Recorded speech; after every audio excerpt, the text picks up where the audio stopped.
It's a public holiday. Thank you for coming and spending the afternoon with me. This is a workshop, like a new workshop that this is only the second time I've given it publicly, and I'm rereading the material and preparing for it. I'm really excited about the things I have to share.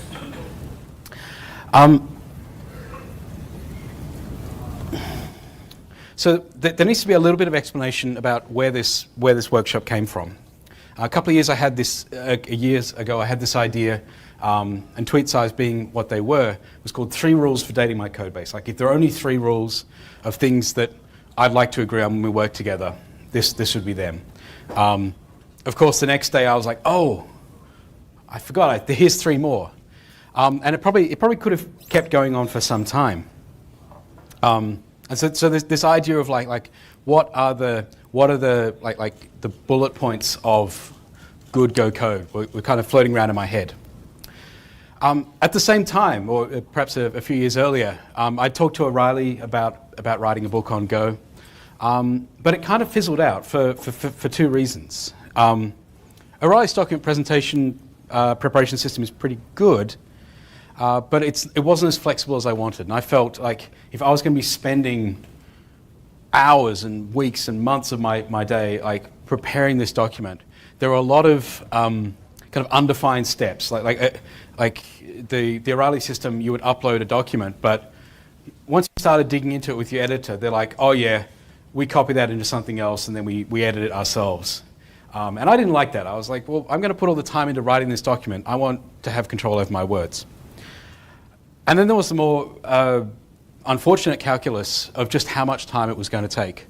I'm not going to put Bill on the spot and ask him how many hours he spent on his book. Reading online, people spend 500 hours. Igor Grolik, who did a book on HTTP, said he, because he's very meticulous, kept meticulous record, and he said he spent 981 hours. That's 3/4 of a year. And the problem is that if you don't finish the book, there's no partial credit. Maybe O'Reilly or whichever publisher is going to rehome your book, and maybe eventually it struggles out onto the market. And the difficulty was that this felt like an old world way of software development, like where you'd have architects who would say, this is how we're going to write the software, and it's going to take 18 months to implement, and then it's going to be in testing and validation for 6 months, and then it's going to be in 3. Like, this waterfall way of developing software is discredited. Yet this is exactly how books are written. And so this workshop, the document you're reading, the talks that I give, the blog posts that I have is kind of my hack, my life hack on how to write a book that you get partial credit for. Like, people can get the value, I can get feedback earlier, and I can stop at any time, and nothing is lost.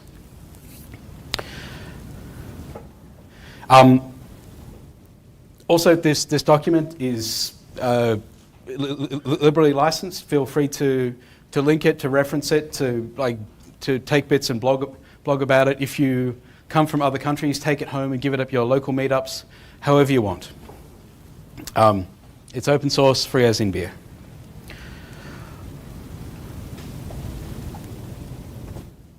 And the other thing I want to mention before we get started is that the more that I research and I read the texts about programming written in the 60s and the 70s and the 80s, like trying to find some truth, like what is the absolute truth, like what is the one way to write good software, the more I find that there are no rules. In fact, the deeper you get, the less certain I feel about everything. And one way I kind of rationalize this realization is, so Malcolm Gladwell, I think, wrote about this kind of 10,000 hour rule, to become a proficient in anything. And the thing is, it isn't just about, like, you could become a Star Trek fan by watching 10,000 hours of Star Trek, but could you write a new Star Trek? Well, you probably have a start at it, like you read all the reference material, but do you have any practice in writing? Do you have any practice in editing scripts and that feedback? So I think one of the takeaways is is, yes, it might be 10,000 hours, but you spend it equal parts learning and researching and equal parts practicing and doing. That's very much how it works in the mechanical ways. And that's what I think ultimately contributes to what you call experience. So with that, these are my experiences. These are things that I've tried to distill, of the things that have worked for me, or the way that the realizations I've had. But it's not prescriptive. Like feel free to disagree. Feel free to pick and choose. Nothing is lost if you disagree with one point, but you find value in the others.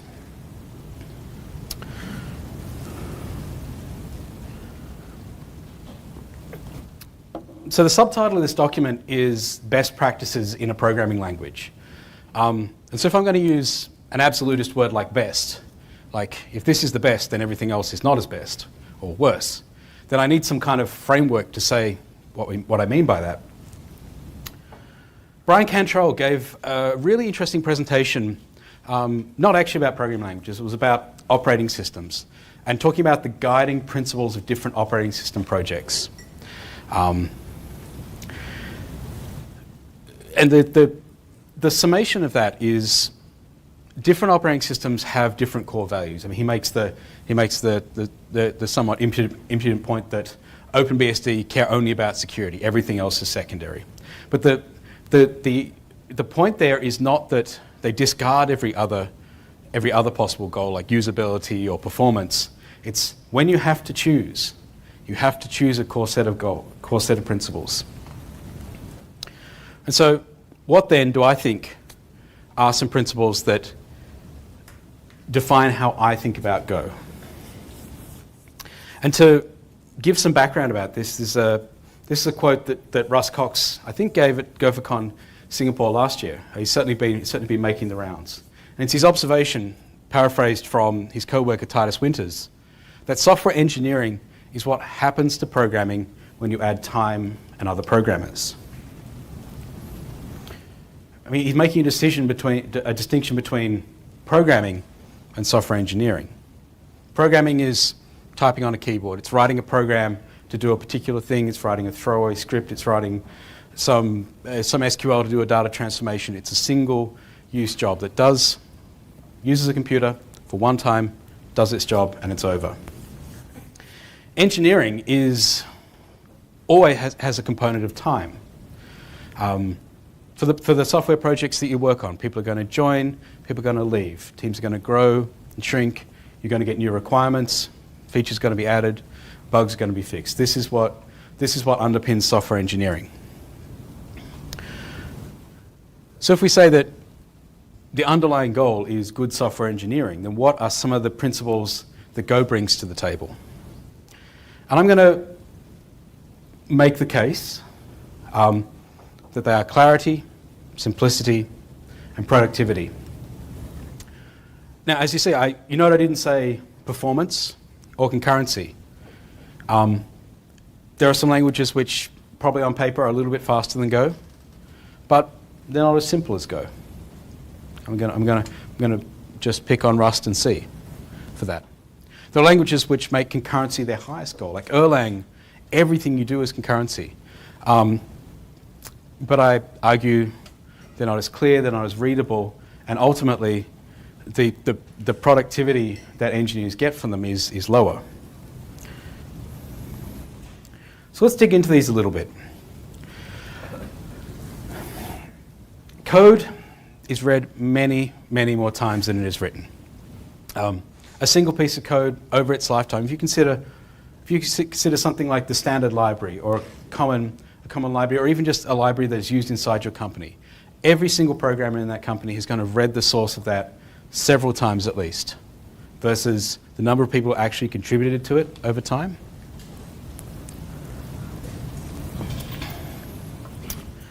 So if you're writing a program for yourself, maybe it only has to run once, you're the only person who's ever going to see it, just do whatever the hell you want. It doesn't matter. Like nobody else has to maintain this throwaway script. But if it's a piece of software that's going to be used by more than one person, used over a long enough time, and the requirements are going to change, The environment it runs in are going to change. Then fundamentally, your goal for this program must be that it is maintainable.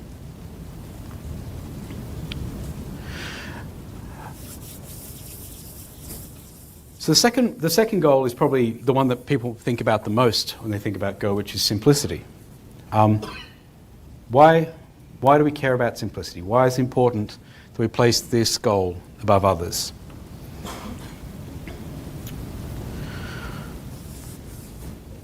I think it's fair to say that we've all been in situations where you say, I've looked at this code, I can't understand it. I can't understand it. I'm sure many of you have been in the situation where you've been asked to maintain a piece of code and you looked at it and you're like, I don't understand what that's doing. I'm pretty sure if I touch it, I'm going to break it. It's the part you don't understand. It's the part you don't know how to fix. And this is fundamentally complexity. Complexity is what turns reliable software into unreliable software. Complexity is what ultimately kills software projects. If you can't read it, you can't maintain it, and if you can't maintain it, your only choice is to replace it. So, simplicity must be one of our highest goals. Whatever programs we write, we should be able to at least agree that they are simple. Now, how you define that in the absolute can be for interpretation, but the opposite of simplicity is complexity. If people say, I can't understand that, it's too complex, that's a problem. I love this quote from Sandy Metz. Design is the art of arranging code to work today and to be changeable forever. And that's kind of underlies what I think is the final principle of Go, productivity. Now, it's kind of out of place because like simplicity, clarity, like they're words we understand. Productivity is kind of like a thing that you do. I'm going to be productive today. You don't say, I'm going to wake up today and be simple. So I'm going to wake up today and be productive. But I think you can boil it down to productivity is how much time do you think you spend doing useful work versus a whole day lost in the code, I can't understand what's happening, or spending all your day fighting with CI or something like that. So fundamentally, Go programmers should feel they can get a lot done in Go. That's what I mean by productivity. That's one of the explicit design goals of the language, that when you're working in a team with other engineers, it doesn't feel like you're working uphill. Like the language should work with you in that team environment. And there are plenty of cases where other languages don't work well in a shared environment. I'm not going to pick on any contemporary languages, but Smalltalk was an amazing example of this. It was an amazingly beautiful language, but it didn't use source code. It had this binary object model of the world. You didn't save your program. You serialized the whole memory out to disk. How can you collaborate like that? How can you share a diff of my binary state versus yours? So your productivity in that environment would be drastically left. You can't share code with other people. You have to describe how you change the thing, and they apply that transformation to their model. And there's a joke that Go was designed waiting for a C++ program to compile. This isn't just hearsay. There is, from Rob's talk, I think it was called Less is Exponentially More. He talked about going to see saw a lunchtime lecture about new things happening in C++. And he went back to his office, made one tiny change to the code he was working on, pressed enter to compile, and that was 45 minutes he would have to wait. And he said he turned around in his chair to his office mate, who was Ken Thompson, and said, I can't do this anymore. Like we have to rethink this was one of the genuses of Go. So compilation speed is one of the ways that we feel productive. It's a concrete example of that.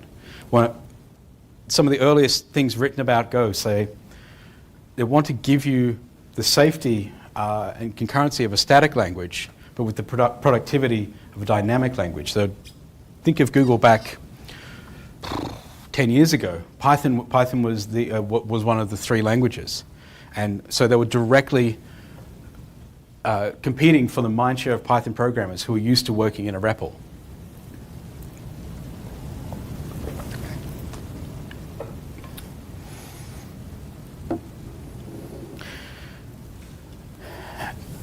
And in terms of the last kind of founding document, there is the Splash document from 2012, which is explicitly titled Software Development in the Large. It's what Rob and Russ talk about when they say the language has got to scale. This is industrial scale programming. This is kind of, if you stretch the analogy of manufacturing, to some degree, manufacturing works when you have many actors working at once together.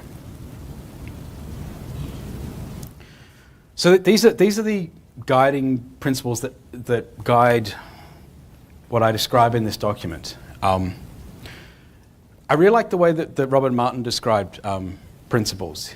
So like if you think about like how do you raise your children? You say, always tell the truth, don't steal, don't lie. But when you as you go through your life, and a friend to you says, do these pants make me look fat? Do you tell the truth? Maybe you choose for the sake of harmony. You say, yeah, they look great.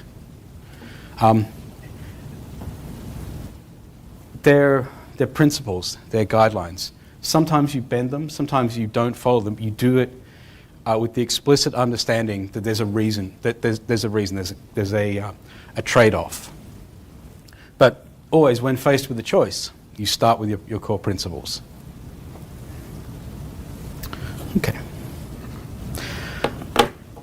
So the first topic I want to discuss is identifiers. An identifier is just a fancy word for a name. The name of a function, name of a method, name of a package, name of a type, name of anything.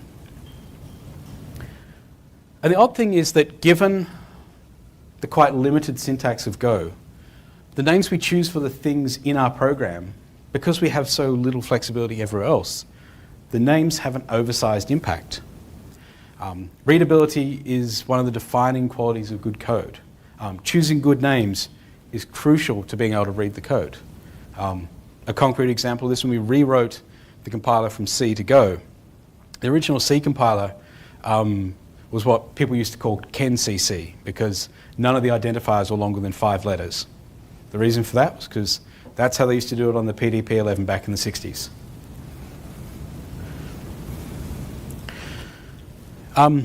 Ukiah Smith made this interesting observation, like, obvious code is important.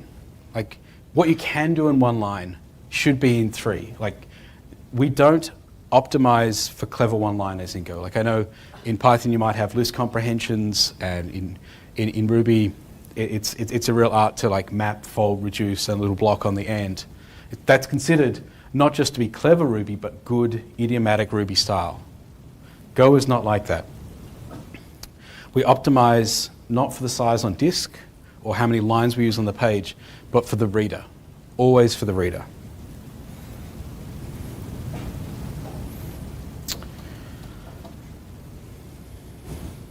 And key to this clarity is choosing good names. So some of the qualities that define a good name over a bad name, like again going back to we need to have a framework to say this is good, therefore that is bad. A good name is concise. Like it needn't be the shortest name, but a good name should waste no space on things which are extraneous. We don't in Go put eyes in front of types that are interfaces. Why? It's not necessary. A good name is descriptive. It should describe how the variable or constant is being used, for example. It shouldn't describe what's their contents. A good name should describe the result of a function or a behavior of a method, not how it does that thing. It should describe what it's going to do for you, not how it's going to do for you. A good name should describe the purpose of a package. It shouldn't describe what's inside it. And the better the choice of a name, the more accurately describes the thing it identifies. And also, a good name should be predictable. When you see a name in a common word that you understand, it should spark an understanding of what that thing is for. A little bit later, I show an example. If you find a variable called dB, I think everyone here would argue, well, that's probably something to do with the database. It's not just that database starts with dB. It's that's what we've grown as a tradition, that dB means database. So when you see a dB, you expect you're talking about a database.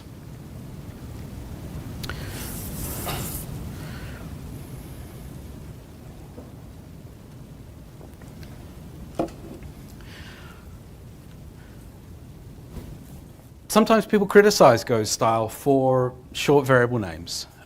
Very much this grows from some of the original Go code, which people call Pike style, because that was the name of a document that came out, I think 1996, which was it was called pikestyle.pdf. The real title of it was some notes on program design in C. So this was Rob Pike's very condensed version of this document. And so, given that Rob was one of the three authors of Go, then the kind of predominant naming style that comes out of Go is influenced by that. But there are some, it's not simply we're just going to do what Rob says. There are some well thought out guidelines behind this. Short variable names work well when the distance between the declaration and the last time they're used is short. The longer a variable name is, it needs to pay for that. It needs to justify that. Lengthy bureaucratic names just used everywhere actually obscure what they're doing. Like you spend more time reading the name than reading the code that operates on the name. Similarly, we don't tend in Go to include the name of the type in the name of your variable. We don't need to. We have a compiler for that. It'll spot it when you get wrong. So let's actually look at an example of that. Let's make that a teeny bit smaller.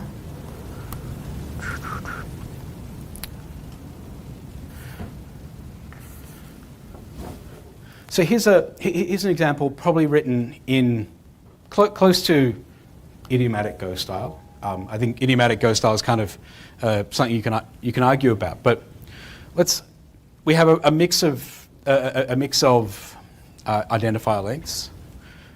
For example, this P here, it's declared on this line, and it's only used once more on the next line over. P is only declared inside the scope of that for loop. It doesn't live for very long, and it's only used as the loop induction variable, just for adding up the sum. So it doesn't live for very long, so we shouldn't spend a lot of time naming it and caring about it, because the reader doesn't need to read it for very long.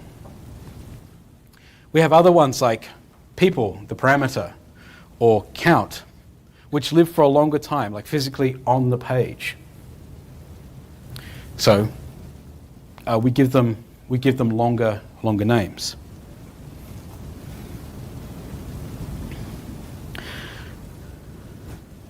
Now, I could have chosen S for sum and C or possibly N for count, but that would have meant that all of the variables in this function were single letters. And so the opportunity to say which are the more important ones or ones that live for longer has been lost. Also, by choosing P for people, I'd need to think up another thing for the range induction variable. And just as a note, this is something that Kevlin Henney talks about. Consider using white space in the same way that you'd use white space in a document. You break up paragraphs with some white space between it. So in this function, the different parts of the functionality first of all, the check of the length, and then the loop, and then the returning the value, we kind of separate them that. Maybe you agree with that, maybe you don't, but I really like this notion of if a function does several things, just in the same way that a document has a paragraph with several different ideas or several different subpoints, you break them up with white space.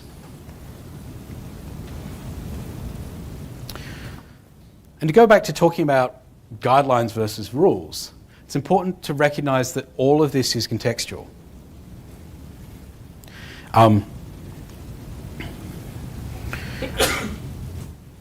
If I had applied my earlier recommendation here, we'd have, if that body of the index was quite long, we'd say for index : equals 0, index less than the length, index plus plus. But is that fundamentally more readable than this? Because all I is counting the loop induction. It's not. It's just a number. The only place it's mutated is right there on that line. Otherwise, it's just used as a counter or as some reference.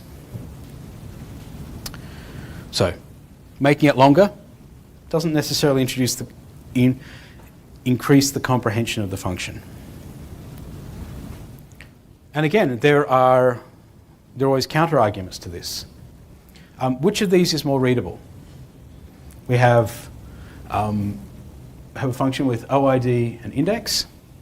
Now, if it was a very, like fetch, you might think it was a getter or something like that. If we shorten OID to just O, it means that programmers have to translate. In SNMP, OID is called object ID. It's already a contraction, and it's the name that everybody talks about the identifiers in SNMP. So by calling it O, now everyone who, in all the documentation and all the RFCs about SNMP and all the other libraries and everything you Google about, they know it as OID. Now all of a sudden they have to translate in their head. O means OID, O means OID. And the reason that we call it index, not I, is don't mix and match long and short parameter names. Again, for readability, like don't, if one is spelled in full, make the others as well. Similarly, if you're going for short variable names, make them all short.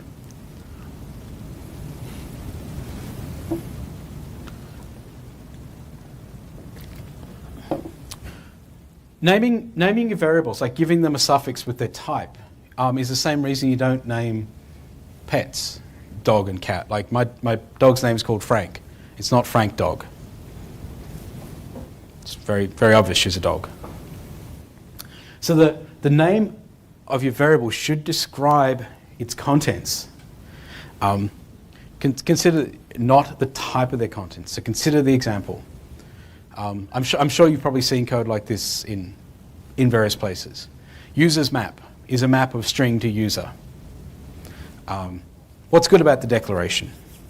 We can see it's a map, obviously. I mean, we don't need to say map right here. It says map literally one character to the left.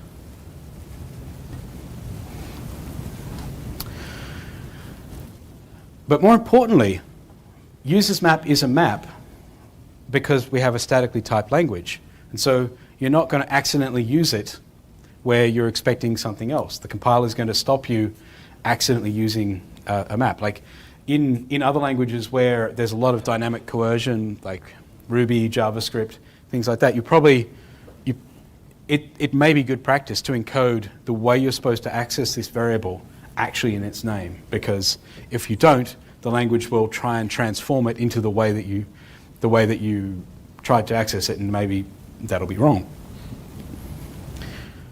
But to make this argument a bit further, consider what happens if we were to declare some other variables. Like we have some users, we get some companies, we have some products, you're thinking some kind of sales system or HR system. And so now we have users map, companies map, product map. We know their maps, it's right there in the definition. We also know that their declaration prevents us from transposing them. You can't put a company into a product, it's just not going to work.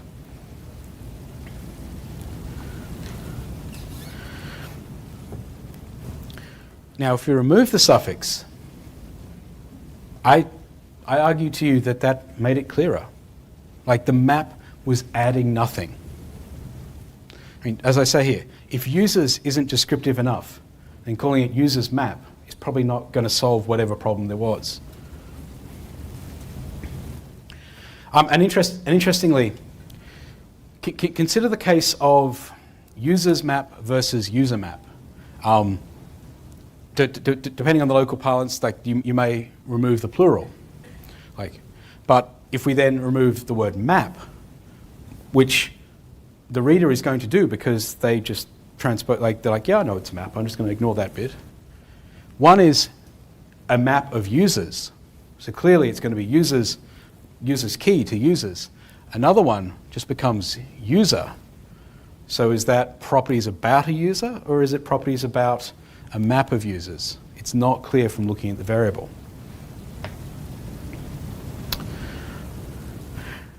This advice also applies to function parameters.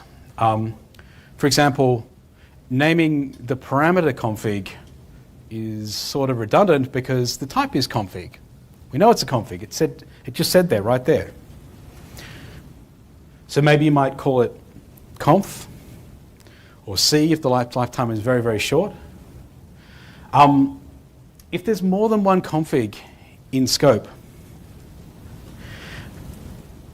sometimes you start with a function and then you add some more parameters over time, or it grows somebody more over time. Like say it was copying the configuration or mutating the configuration.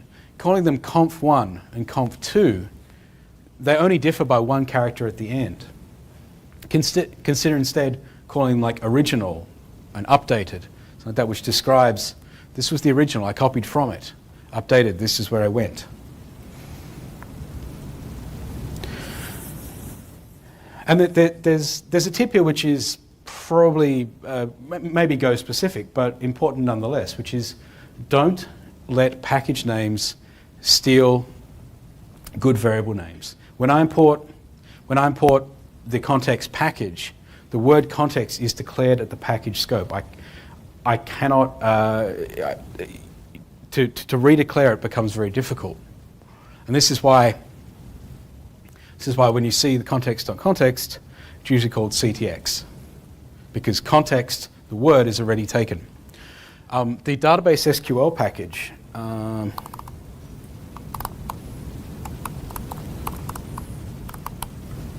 might be SQL database, I think probably the other way around. The reason that it was called SQL, database/SQL, not the other way around, is you would be importing the database package, which means you could not have a variable called database. That was one of the main reasons for switching those around.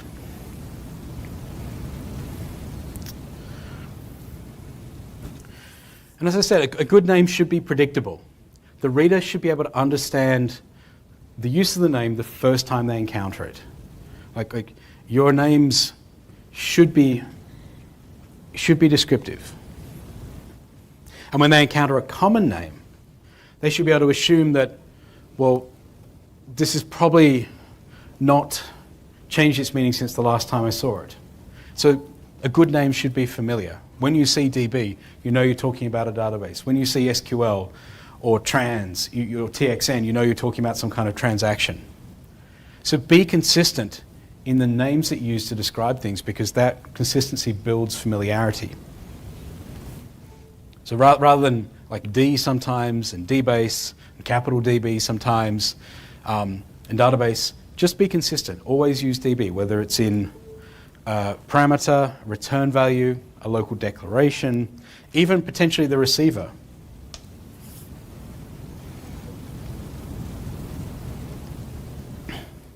And there is a tension here. The convention for short receiver names is normally we call a receiver a single letter, or at most one or two letters taken from the type. This is a case of just the local style, the local idiom. Just like the use of camel case, which we use camel case rather than snake case. It's just how we do it in Go. And it's also important to remember that outside of Go, in the wider world of programming, there are some variables which have traditional which have traditional uses. I, J, and K come from Fortran. In Fortran, the letters variables starting with the letters I through N, the first two characters in the word integer, were integers. Everything else was a float. So they're usually used for simple loops. V is common shorthand for a value when you have a generic kind of function. K for key. A and B are usually used for generic names for two things that you're going to compare. When you have a max function, you'll always pass in an A or a B. So again, this is the local style. This helps, not just the local style, but the general style. This helps programmers become familiar and easier to read your code, because they're not constantly asking, well, is I being used for a loop, or is I being used for something else? It just helps familiarity.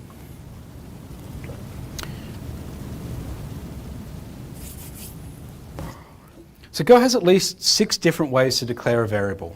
Now that doesn't include the receiver, it doesn't include the parameters, it doesn't include named return variables, and there are probably some others that I haven't thought of. In fact, one that, it's not a variable, but imports is another way that you can declare an identifier.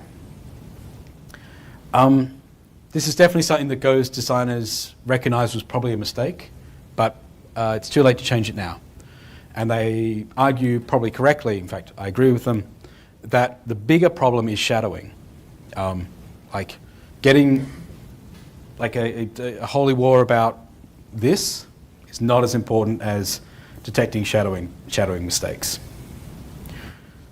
But with all those different permutations, if we were to all break to our own corners and randomly choose our own rules, that reduces readability. Because again, it's not familiar. So I want to present to you the kind of guideline that I follow. I'll try and justify it to you.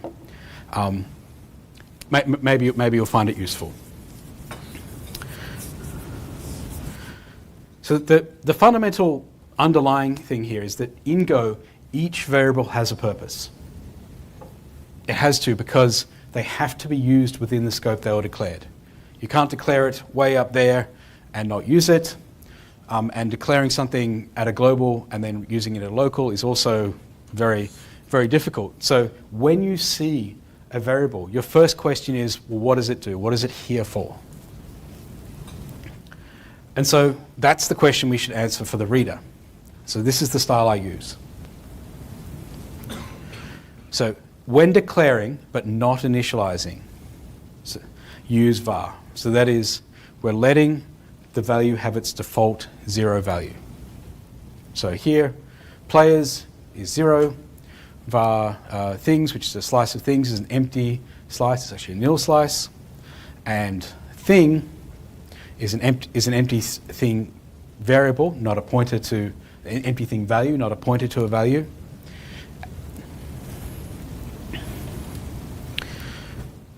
Now the opposite is when you're declaring and initializing, so you're declaring it and giving it an initial value.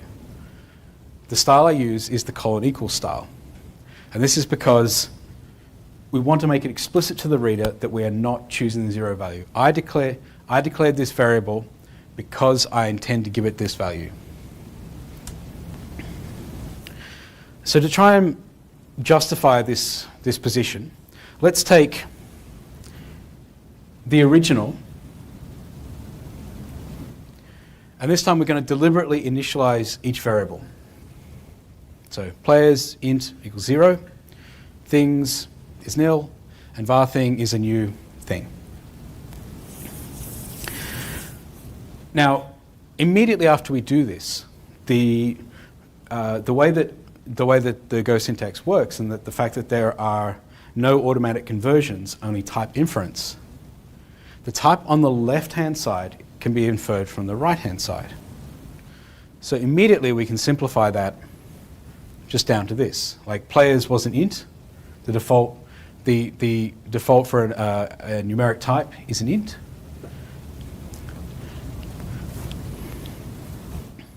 And so this leaves us with the explicitly initializing players to 0, which is redundant because 0 is the type 0 value. So it's better to be clear that we're choosing explicitly to be 0 rather than, well, why are they setting the thing to 0 when it's already 0? So what about the second syntax? We can't elide the type. We can't write var things equals nil. This is because nil in this context does not have a type. Instead, we have to choose what do we want the 0 value for this slice to be. Do we want it to be the 0 value for a slice which is a nil? Or do we want to create a slice with 0 elements? If we wanted the latter, that is not the 0 value for a slice. The 0 value for a slice is nil.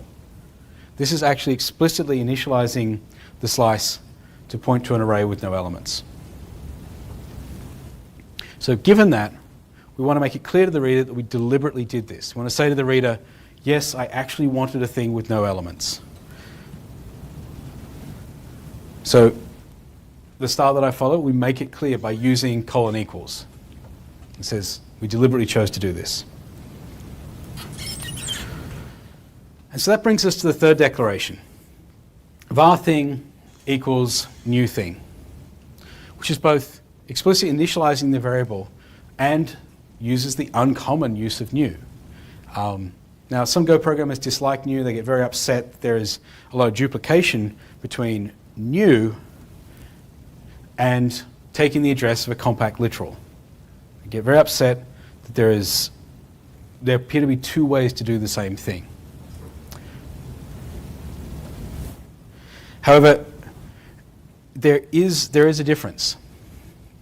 This is declaring a new thing and letting all the values inside thing be their 0 value, which itself is the 0 value for a thing.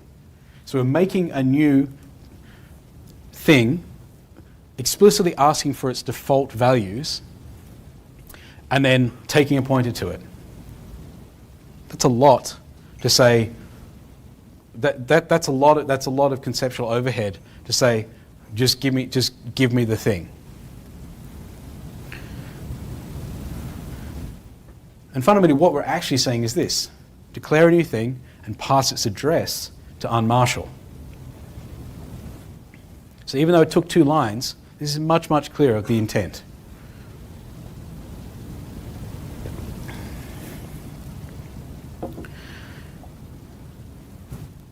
Now, as with all guidelines, there are always places where if you followed the rules like a stickler, you would make the readability worse. You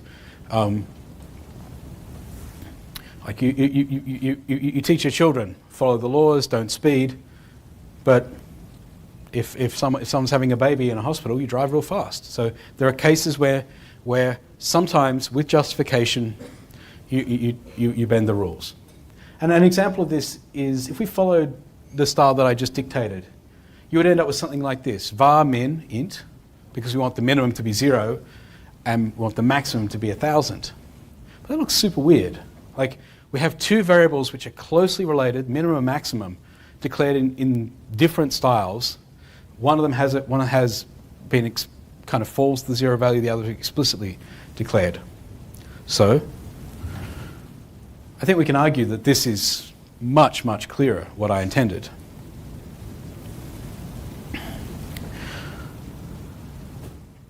And the other one is, this is something that comes up, I think Brian Kernighan writes this frequently, which is when something is being complicated, when something is tricky, make it obvious that it's tricky. Like, very rarely do you need to use unsigned types, especially the correct sized unsigned type. But when you're dealing with network stuff or syscalls, they have very strong alignment requirements. And so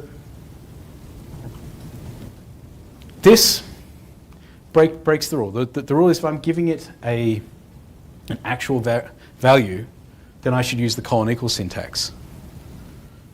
But if we look at the colon equals syntax version of it, length equals colon equals uint32 of some number.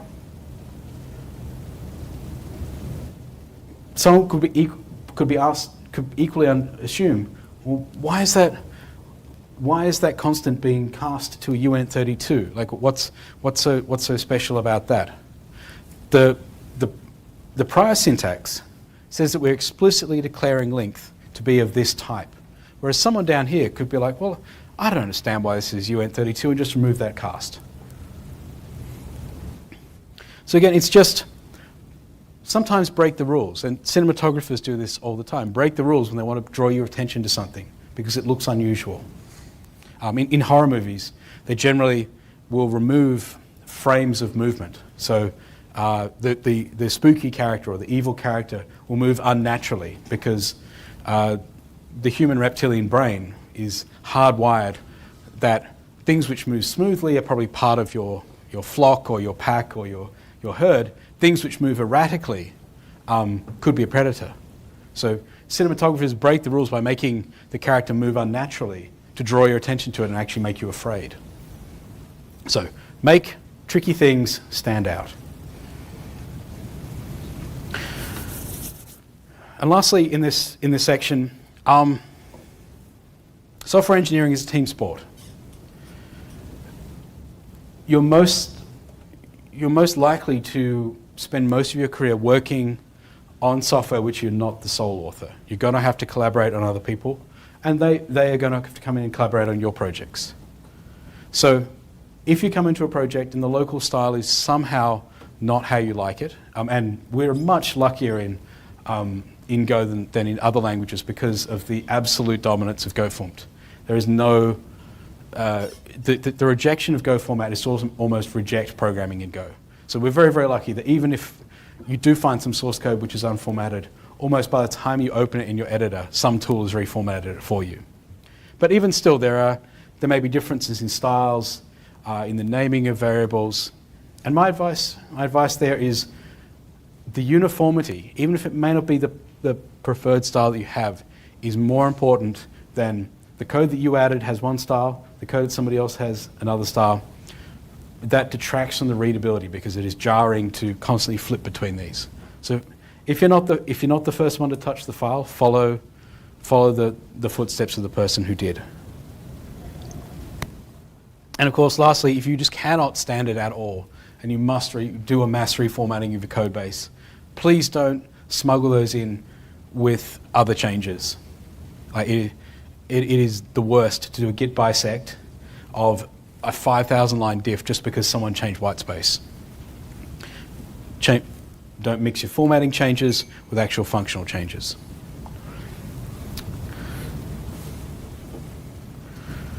Okay. I'm kind of on a roll, but I do want to make this interactive.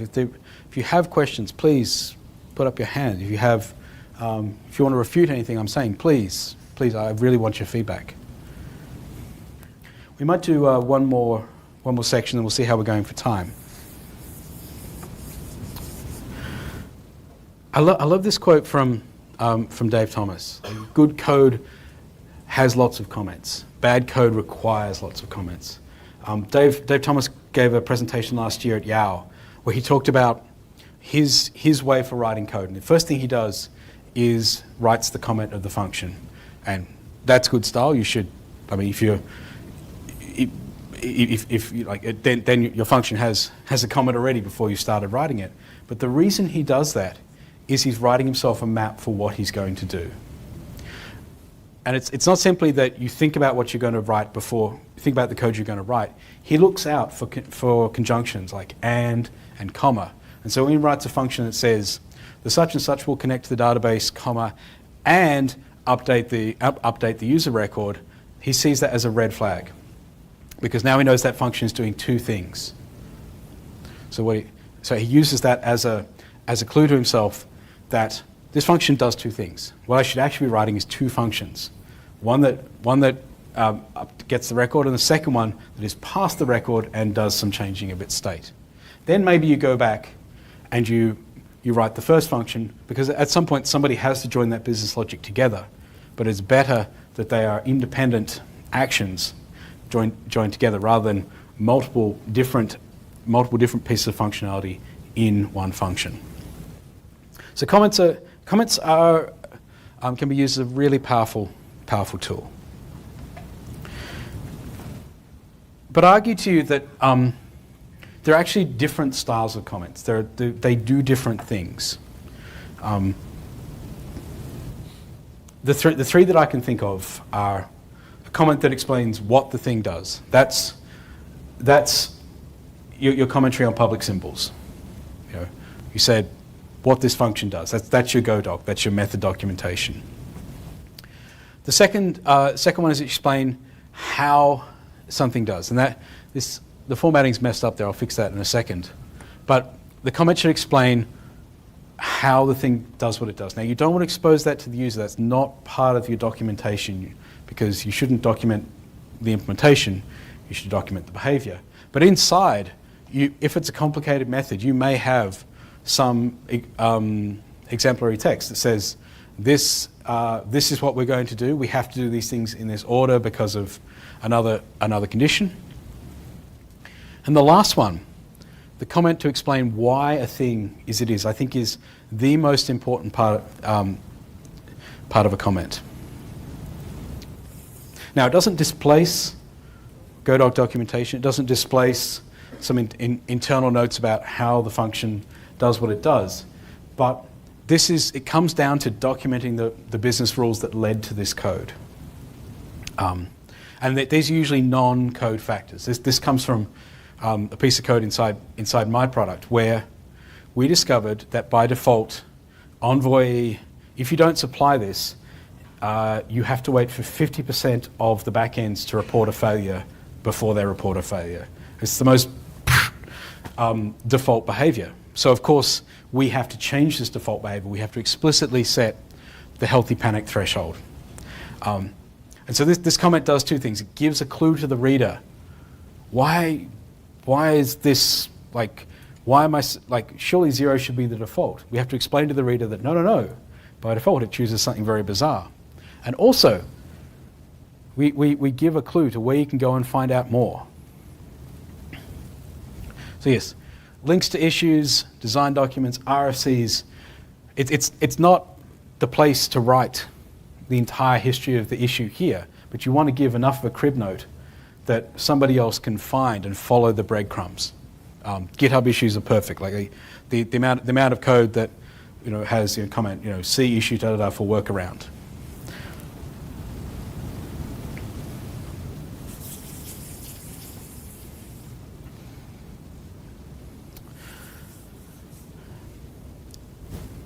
Comments on variables and constants should describe their contents, not their purpose.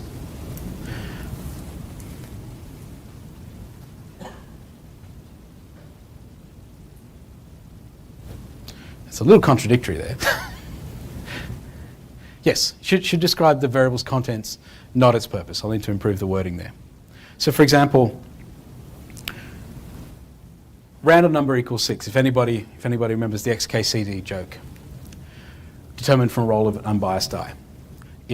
We don't describe here why we describe why random number is given 6, but we don't say what it's for. We don't say how it's going to be used, and this is deliberate. This is a public symbol. Random number can be referenced by many packages.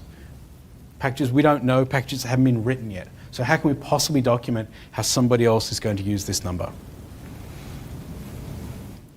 Instead, we explain the name of the constant should be a guide for potential users. Like, you're unlikely to use a variable called random number when you actually wanted a fixed number or a specific value. Like, it's kind of the clue is right there in its name. This is also important for bringing in semantic context that is bigger than your program. So for example, 100 is just a number.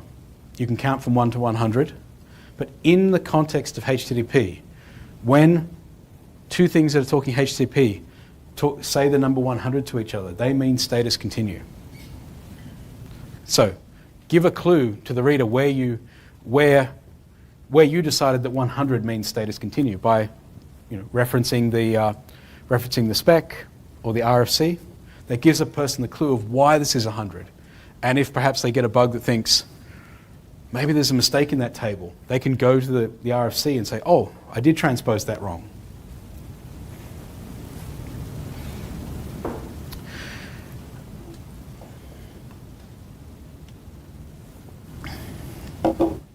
So for a variable without an initial value, the comment should describe who's responsible for it. This is pretty much, this is getting really into terrible design smell territory. We have a variable deep in the bowels of the Go compiler called size calculation disabled. It's a global variable. And there is a comment which unfortunately has been cut off, I'll fix that, that describes that there is another function called doWidth. Actually, I'll just find that.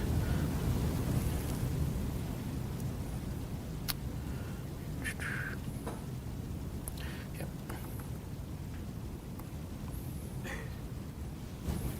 So the actual comment in the code says, indicates whether it's safe to do a certain thing, and it's C doWidth. It says doWidth is responsible for this variable. Let me show you something cool.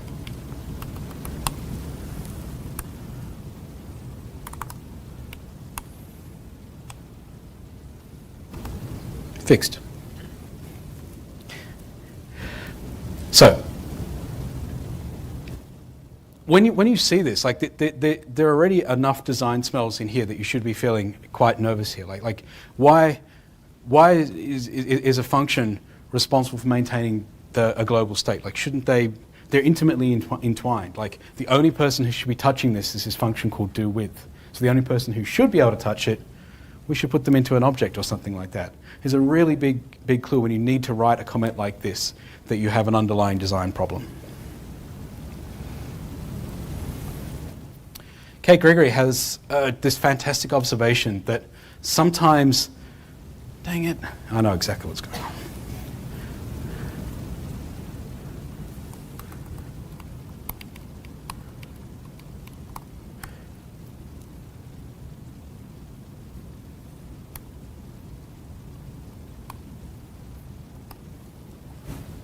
Sometimes the better name for your variable is actually hiding right in that comment. Like, someone called it registry. Is it a bridal registry? Is it the registry of motor vehicles? No, it's a registry of SQL drivers. If you just call it SQL drivers, then it's very clear what it contains, and also you don't need to comment anymore. What's in here? They're SQL drivers.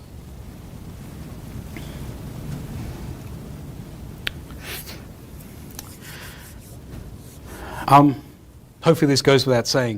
You should always document your public symbols. You should put a comment on everything that is a public variable, constant, function, method, all those things. This recommendation comes from the Google Style Guide. This is not I think this is actually their Bash Style Guide. But they have two rules. Any public function which is not both obvious and short. So possibly the only thing that would fit into that would be something like max.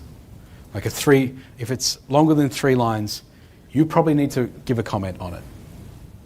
And any function in a library must be commented regardless of length or complexity. So that's basically saying, if your code is going to be used by somebody else, you need to put a comment on it. And that's just good style. Let me just quickly check. It's because ASCII.considers // to be the, there we go. Consider // to be the comment, whether it's inside a code block or not. There we go. Okay. Now, there is one exception to this rule. I argue that you don't need to document methods that implement an interface. Specifically, don't do this. Read implements the reader interface. That says nothing. The only thing that can happen to that comment is it can get out of date.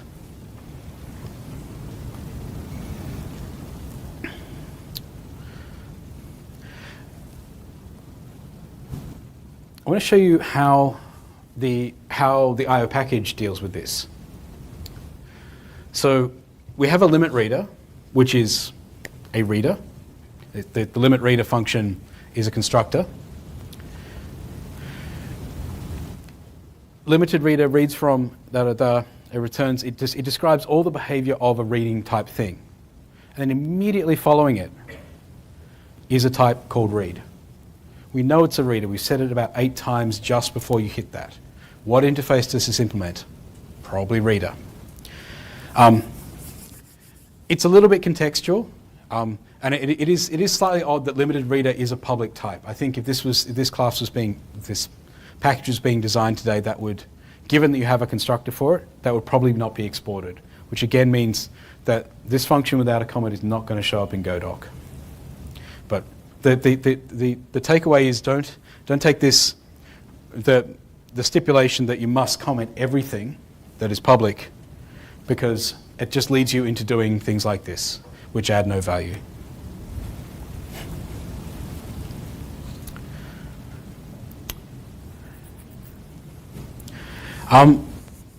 Brian Koenig, don't comment bad code, just rewrite it. I have some comments written out of frustration in my product. There's one particularly dealing with glog. Glog must be initialized in a particular way, and when someone fixed this, I demanded that the PR include a very salty comment of just how upset I was that we had to do this rubbish. But the more grown-up way is, if you encounter like a comment that says, "This is broken, we should do a better way," it's not sufficient that it's just there in the code. You need to take action to register that technical debt and make a plan to fix it. In Go, the predominant style is this to-do style. Like, I know if you're coming from Python, it's XXX. I don't know what Ruby style is. I think Java has an annotation, but only on Javadoc, only on the method. But the predominant style we do here is the word to do, and actually there are tools that look for that. The putting your username or some identifier of like who you are in the brackets is not saying I'm going to fix this. It is when somebody else comes across it, say, they want to know more context, like what were you thinking that you didn't have time to do? Well, I can ask Dave about that. This is an okay comment. A better one is to say, we should fix this, and a link to the issue. So you can say, because comments get out of date. If you link to an issue and you go to GitHub and find that that issue's been closed, you can delete that comment. So it's not simply enough just to like write out of frustration, this could be better, we could do better. Link it to some actual way of improving. So to-dos and pointing to issues are a great way of doing it. And the last one to close on is this observation that do you need to comment everything? Like comments that just describe exactly what's going to happen next add no value. More importantly, can you write, this probably describes for the second class of commentary, the one inside that describes how a method does what it does. If you can improve the code through extracting the method, through giving them better names, maybe you can remove the textual description of what it does, which has to be in sync with the code that it's describing. If you can make the code self-describing, then removing the comment is even better. And of course, one of the best ways to do that is extract method. How are we doing on time? Do we have any questions? Is there anything anybody wants to vehemently disagree with or agree with?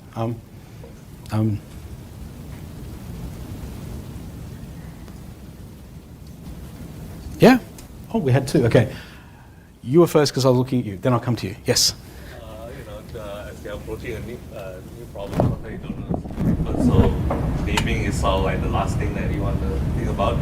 So should we think about it naming first, or should we come up with like a prototype I think first? Okay. So the question is, naming can sometimes be hard, especially when you're exploring with code. You may disagree with this, but the way that I think about software development is that what happens on my machine, what happens in Vegas stays in Vegas. What happens on my machine before I push a PR stays on my machine. Generally, when I push a branch, I'm looking at let's look at the diff. Can I improve the diff? So I don't focus when I'm writing the code. What I focus on is getting the tests at that point. But when it comes to actually pushing the change to GitHub, that's when I look and say, can I make this smaller? Can I make this cleaner? Is there any duplication that I can remove from that? And you may want to one of the other ways when I'm implementing a big feature is that I'll just write whatever it takes to get it done, and then that's in a branch, and then I start to peel off bits of those branches and clean them up as I go along too.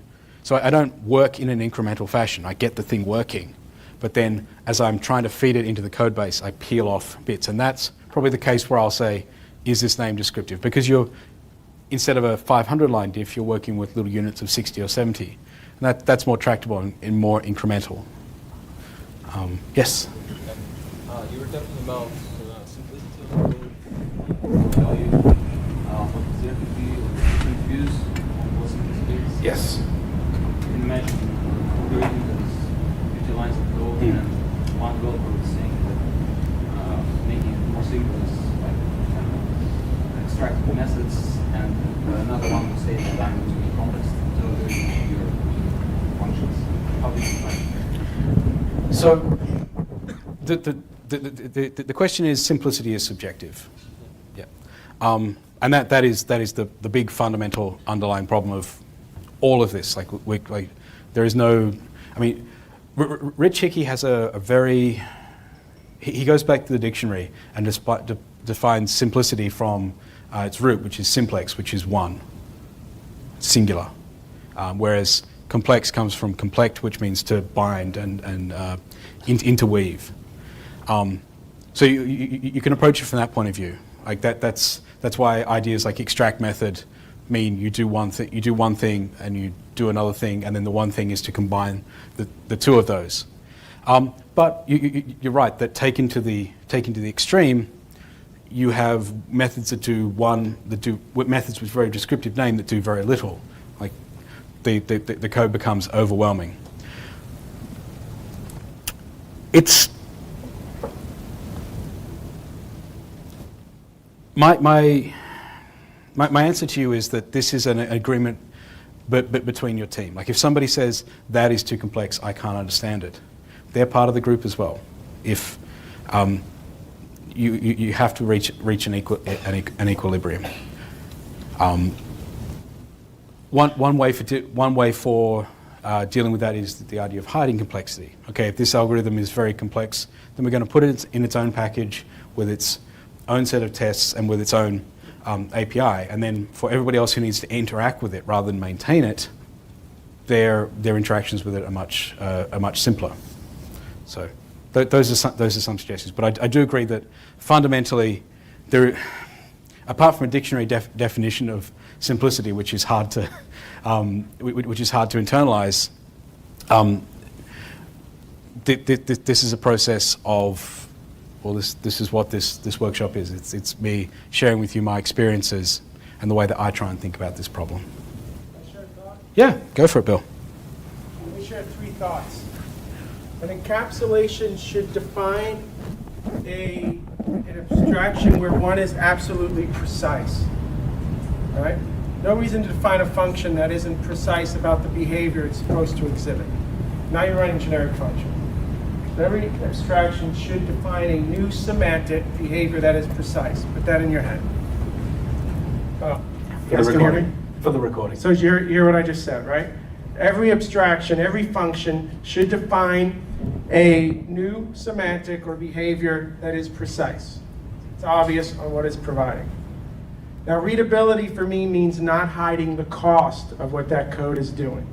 You should be able to look at every line of code and understand the cost of that.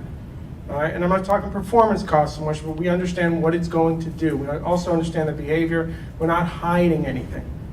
This is why when Dave says, well, simplicity is fighting readability, because simplicity is about hiding complexity. So, you're not allowed to hide complexity if you lose readability. You're not allowed to have it. And that's a subjective again for your team, right?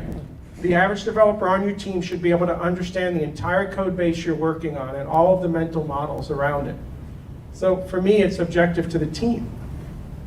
But if I see somebody writing a function that is not precise or in what it does, red flag.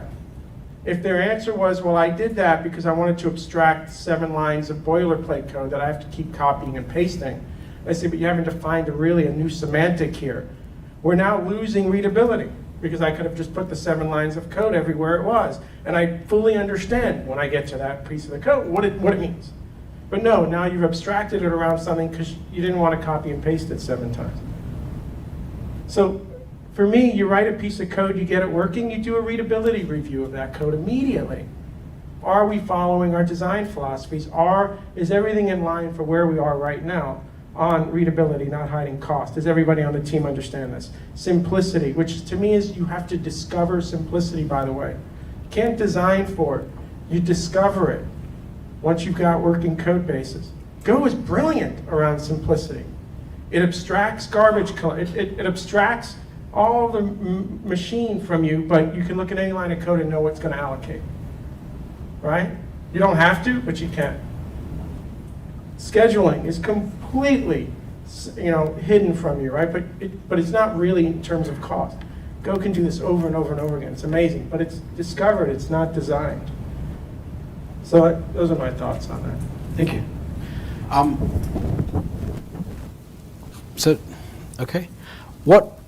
Looking at the time, what we might do is do one more section, then we'll take a break, come back.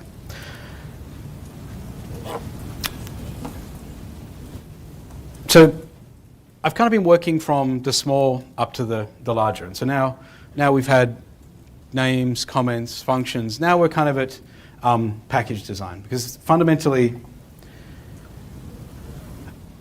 I think of the package as the unit of deliverable in Go, not anything else. In his book, Test-Driven Design, Kent Beck describes this idea of a unit of software.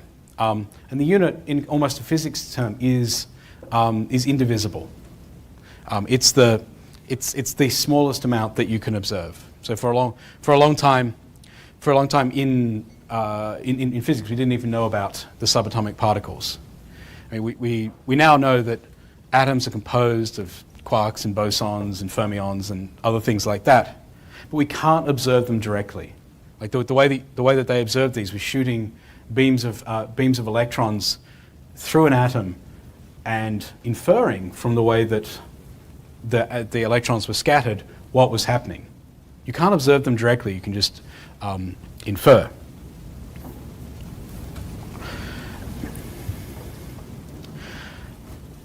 So if a unit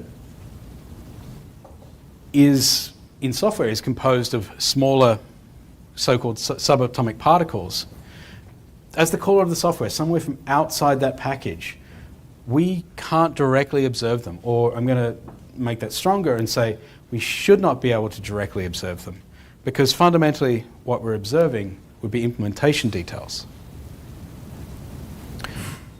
Instead, what we want is to rely only on the behavior of that unit. Now, the size of the unit of software differs by language. In C, the unit is probably the function, because in C you don't actually have anything but functions. You have macros, which are just text editing.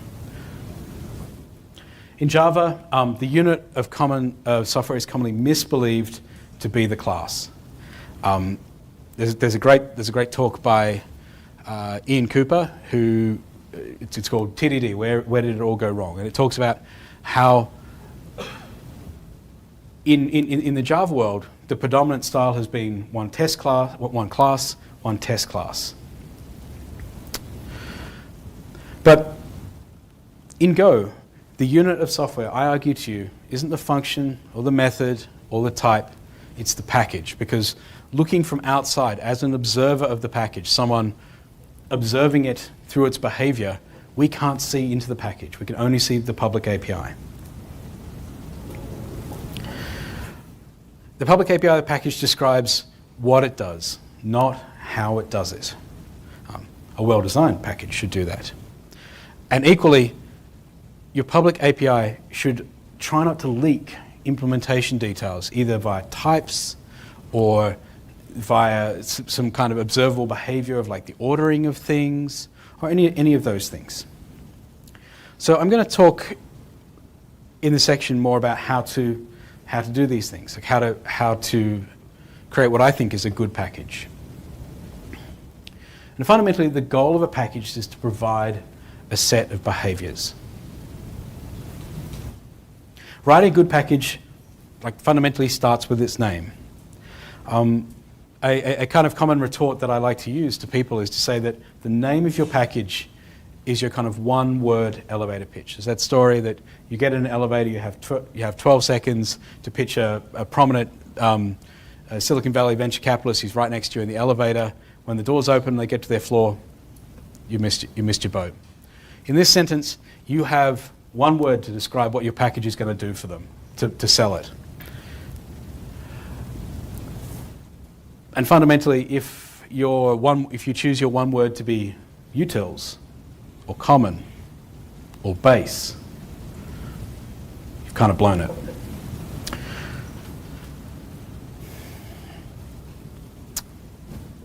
So just like I talked about the naming of variables, the naming of packages are very important. The name should say, what is the purpose of this package?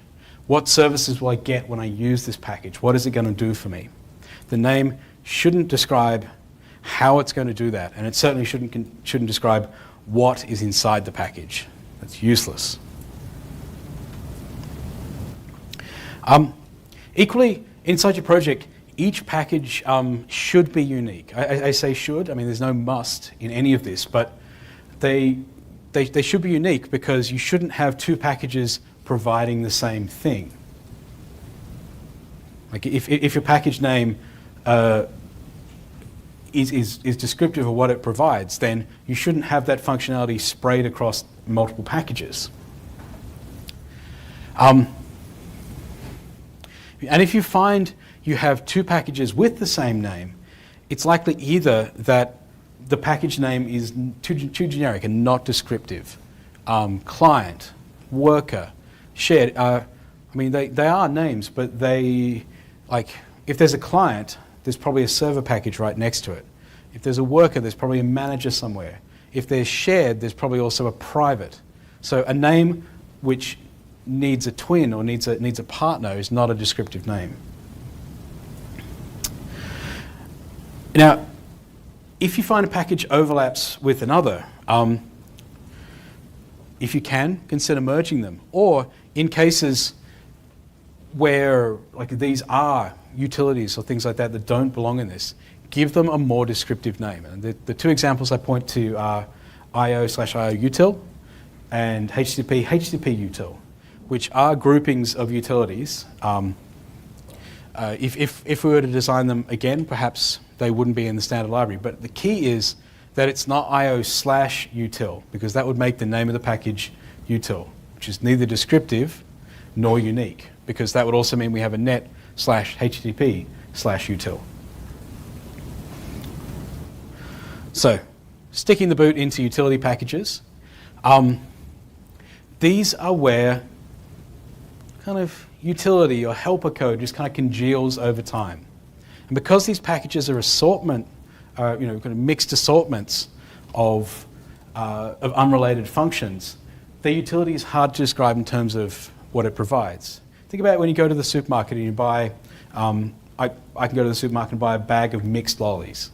That's because it doesn't provide or contain only jelly babies or any of those little kind of strawberry cream things. It contains a mixture, so its name is mixed lollies. That's all you can say about it. And packages, in my experience, like the utils and the helper packages, tend to grow inside large projects when people overuse other packages. And generally those packages, the utils and the commons and the shareds and the bases, grow because somebody has had to break an import loop by moving some of that code outside. Because the name of the package is derived from its function. Its function is to break this import loop. It doesn't have a really good name because its name is not driven by what it provides. It's driven simply by the need to break this import loop. My recommendation, I mean, try very hard to not have utility packages, and certainly try not to have a utility library. That is the worst. I'll get into exactly why that is in a second. Because fundamentally, a little duplication, like having the same helper function a few times, is fine. It's private. I mean, if you move it out of a utility function into the place that it's called, it no longer needs to be exported. And if it's not exported, it's not part of your public API. You have a lot more flexibility to change it, to remove it, to refactor it when it's not part of actually the code that you're committing to support.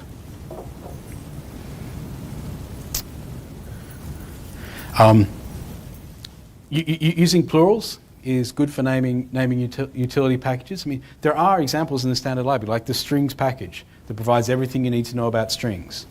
It's not called string, it's called strings.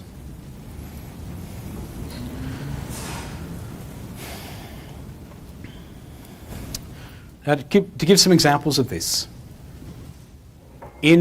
I'll take Java because I have a good background in that.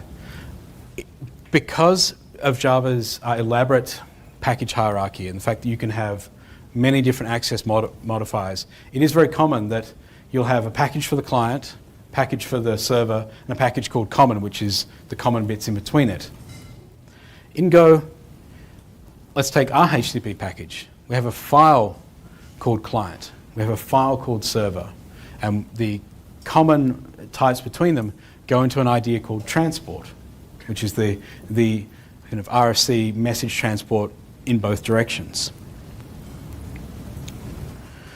And it's important to remember, again, thinking from the consumer of your package, that the name of your package, the name of your symbol, like your function or your type, includes the name of the package. So what you think is get inside, you're working in your HTTP library, everybody else knows as http.get. It's pretty descriptive.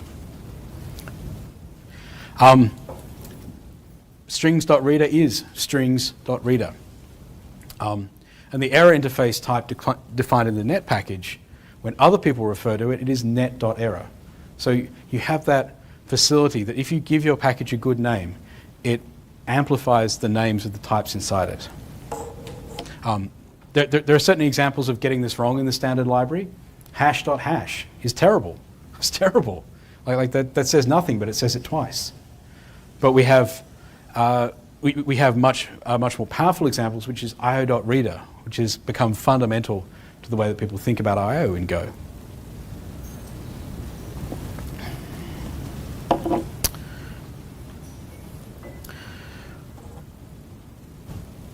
Now, because we don't have exceptions for control flow in Go, there's no requirement to put the successful code indented inside the try block.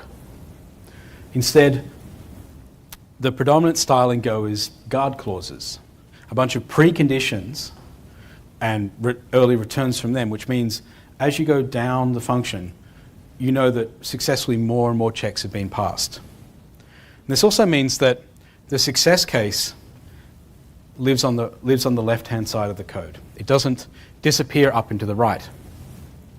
So Matt Ryer talks a lot about this. He calls it line of sight coding. And the idea is that it doesn't disappear off out of sight from the screen.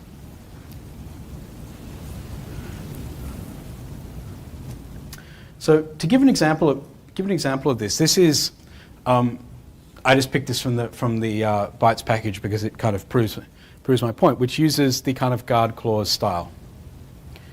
We have a check at the top, then we do some behavior here. I think there might be a little bit missing from there. And then we have the return behavior. So we know that, is this going to work? Probably. We know once we get to this point here that last read is greater than op invalid. So we know that precondition holds for the rest of the function. Let's have a look if I rewrote it in a kind of where the success case is nested inside. First of all, we have to turn op invalid, to turn that condition around. And then now it's not clear to the reader. There are now two returns. There's one here. There's one down here. So we need to read the entire body of the function to know, are we going to exit from here or are we going to exit from here? Also, you can imagine if this was a more complicated function, the risk of this logic nesting inside itself, rolling off to the right, is much bigger. And the thing is that, as I said, to figure out which return case, you have to count the braces.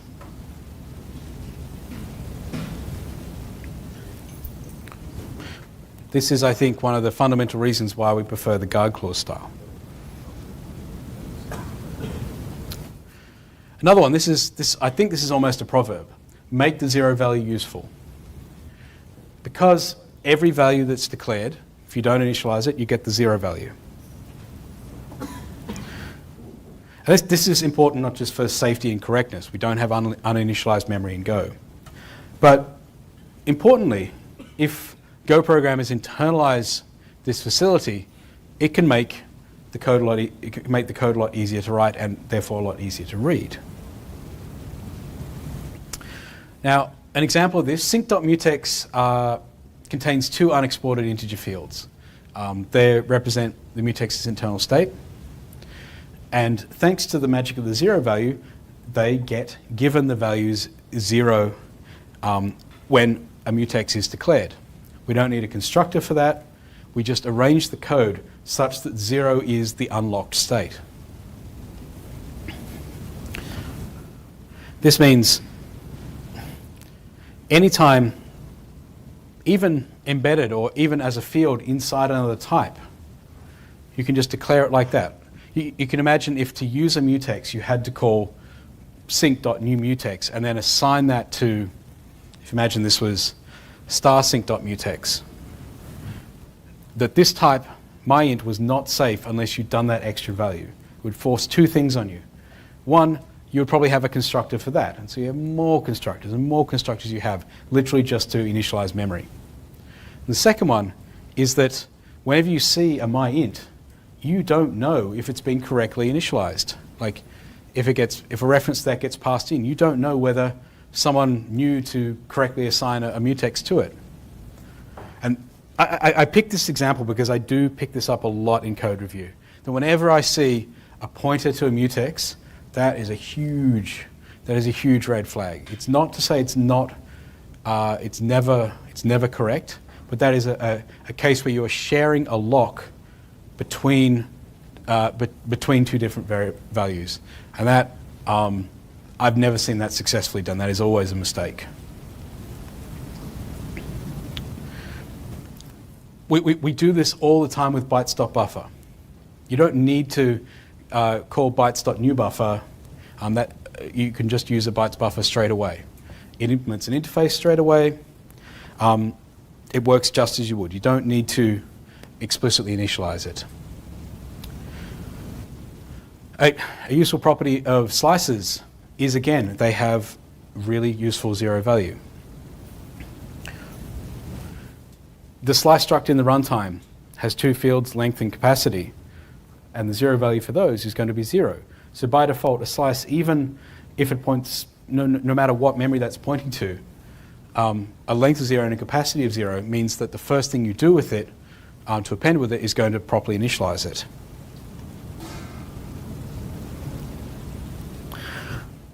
I should mention that slices have, it is possible to tell the difference between an empty, initialized slice with no elements and a nil slice. Reflect deep equal can spot this, but really you shouldn't structure your code that it needs to know the difference between is this string nil or is this slice nil, or is it have zero elements. You can use the length property on both of them, and if you build your code around that, then you can be much more flexible with slices constructed either way. And the opposite is true as well. It's a somewhat surprising property, but initialized pointers, you can call methods on them. And so this can be an interesting way of providing default values. So we have a config. In the case C1 is not initialized, it points to nil. So we can check for that nil in there and provide a default value. So this is a way of creating configuration structs that, if values haven't been given to them, they can respond with a sensible default.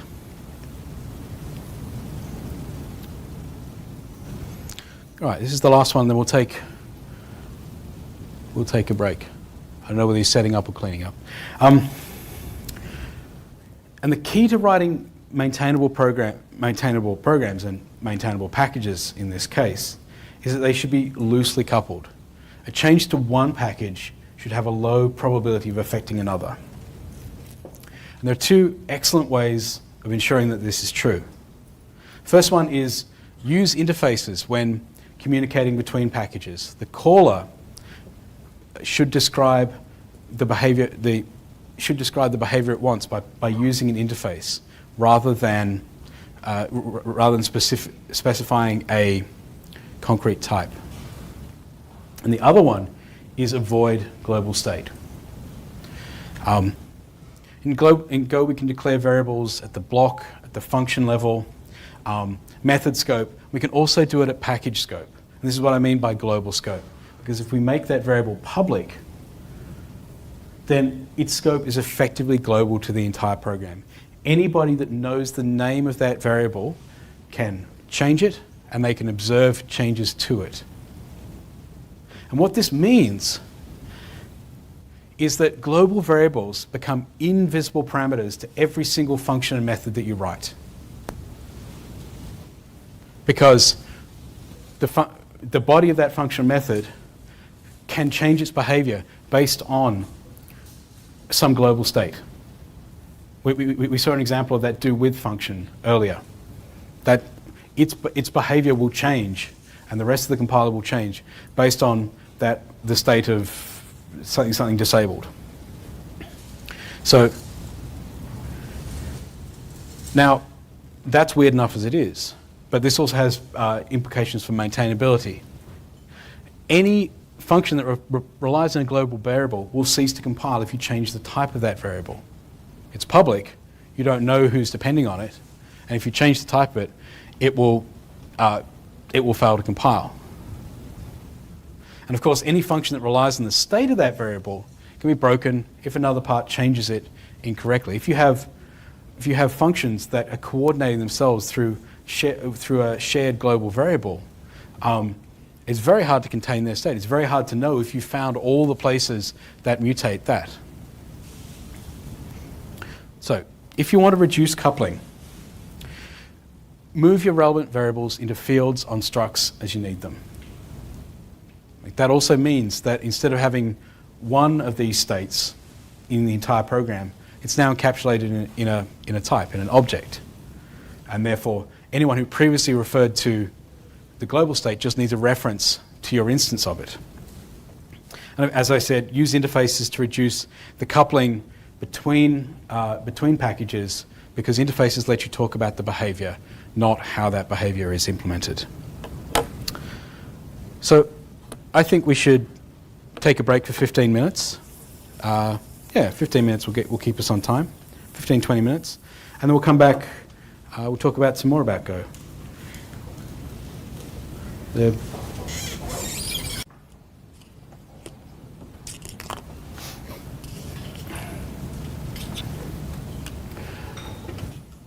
So now that we've talked about a package, singular, let's talk about the real name of the game, which is combining packages together into projects, either libraries or your application.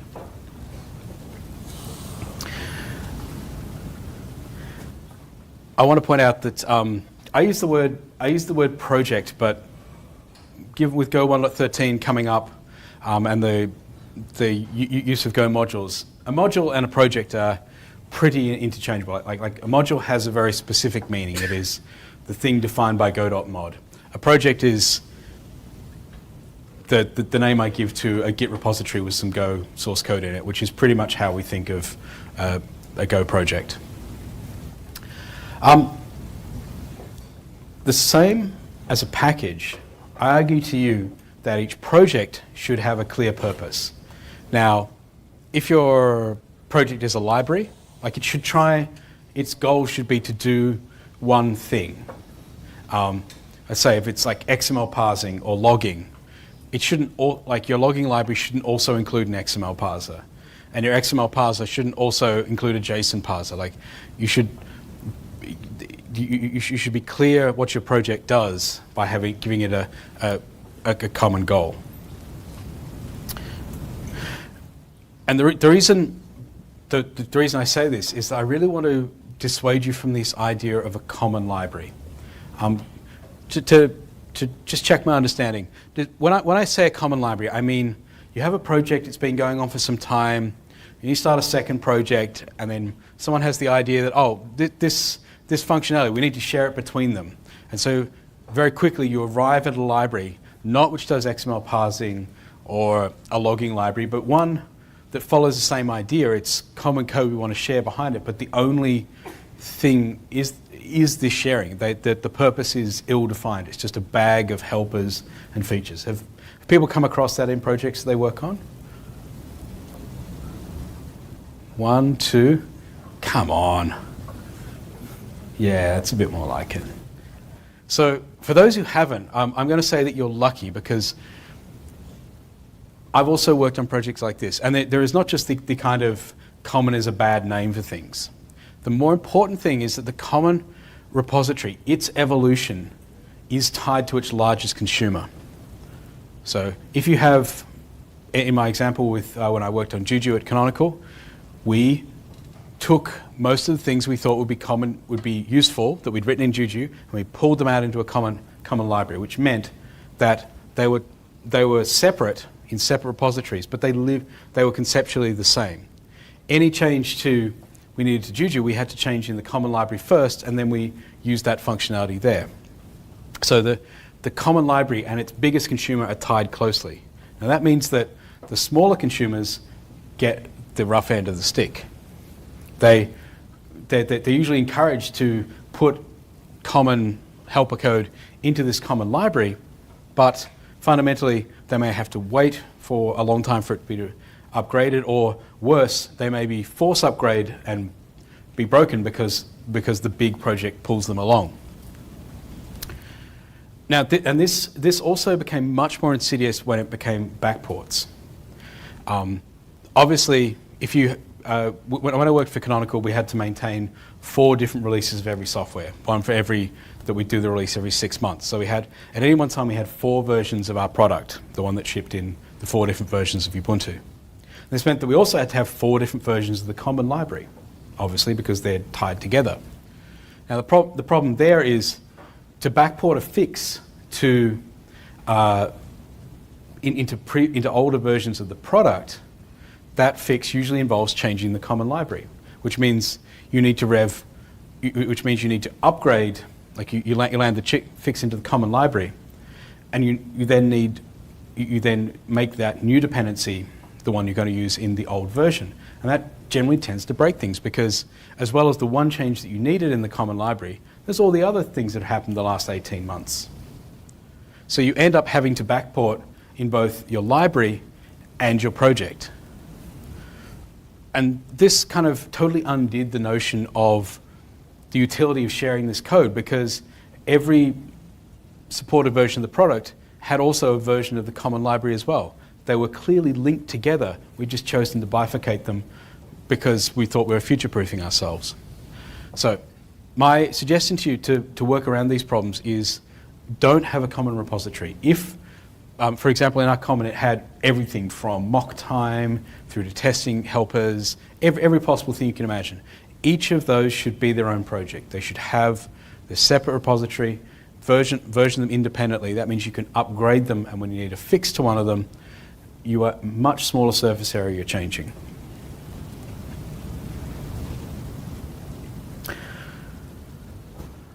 One of the other things I tend to pick up in code review of programmers who've transitioned from other languages, languages with a well-defined project package structure, is that they tend to overuse packages. Now, I think the truth for all of us as Go programmers is that the path to mastery of Go is really the path to being moderate in use of all your features. Not just packages, but channels, Go routines, interfaces. Being moderate in all these features is something that, with experience, you realize that's actually the way to go. But package overuse specifically seems to be one of the common ones that show up. And that there's some reasons why this is probably not a good idea, like why you can't bring the way you used to organize your code in Java over to Go. And one of those reasons is that we don't have this very elaborate visibility system. Java, for example, has public, protected, private, and default. Access modifiers, they also apply to the class as well as the method. There's a lot of different ways of saying, this person over here I identify very clearly can access this field, but this person to my right is not allowed to do. In Go, obviously, we only have public and private. Either you can get to it, either everyone can get to it, or no one can get to it. There is one exception to that, and I'll come to that very soon. So, given that we have this paucity of access controls, what practices, what guidelines should we follow to avoid making overcomplicated package hierarchies? And the advice that I find myself repeating the most is to prefer, when all things are considered, prefer fewer but larger packages.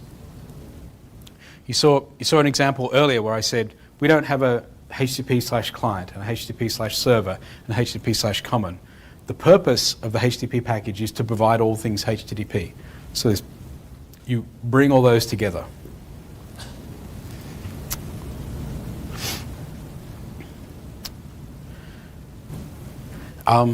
Another way of implicitly following this guideline is to say every package, with the exception of command and internal, should contain some source code. If you find yourself creating a package hierarchy to create a very detailed taxonomy where you put things in smaller and smaller directories, and thus those intermediate directories are empty, it's only the one at the end that has source code, that's a clue that you might be overusing packages.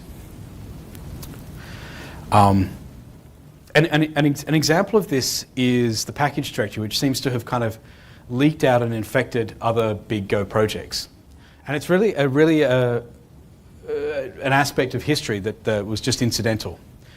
Because of the original way that we built Go code using makefiles, we needed to put all the source code in a particular directory so we could have a recursive make build. And so the very first versions of Go shipped had a directory called command, which obviously had the commands in it, and a directory called package, which had everything else. Years ago, the standard library moved away from this because we just didn't need it. Like it was out of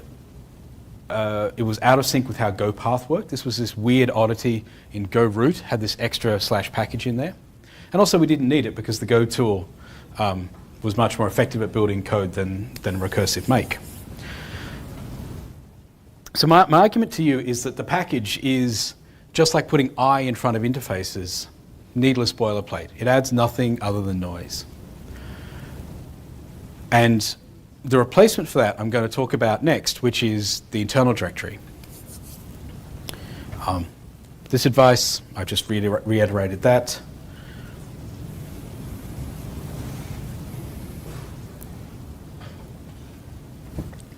So next thing, if we're arranging our packages by what they provide to the caller, what about the files inside them? Like the names of the files and how many that you have are not obvious to the not obvious to the consumer. They're completely, once the thing is compiled, they're completely erased. But are there any guidelines which will help new readers navigate through our source code? And so these are the guidelines that I follow. I've been doing these for more than 5 years now. And I think they're pretty solid. Start simply. New directory, one file, end with Go.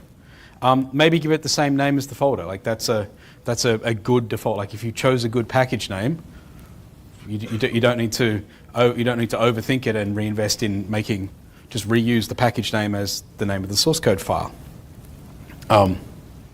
It does seem to be a little bit of duplication that the HTTP package also has a file called HTTP, also in the directory name HTTP. But given that you can't change two of those things, like why invest the mental energy in thinking up a fancy name for the package, for the source code file? Now, as your package grows, you're probably going to find that either just you don't like how long the file is getting, or you feel that you want a different arrangement to help logically. Split the source code into different files by their responsibility. So that when I said earlier, think of a package in Java as a source code file in Go.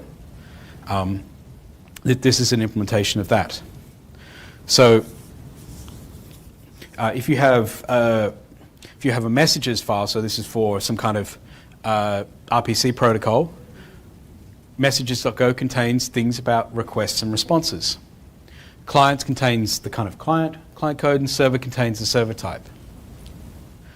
Another pattern which either supersedes or overlays with this one is to arrange files by your import declarations. Now you'll find that you probably have some common imports across all your files. IO and FUMPT are usually good examples of this. But generally, you can find the code which is doing network stuff and isolate that so you only have one file that imports the net dependency. That means that only network stuff happens in that. It can't happen in any other file because you haven't imported the net package.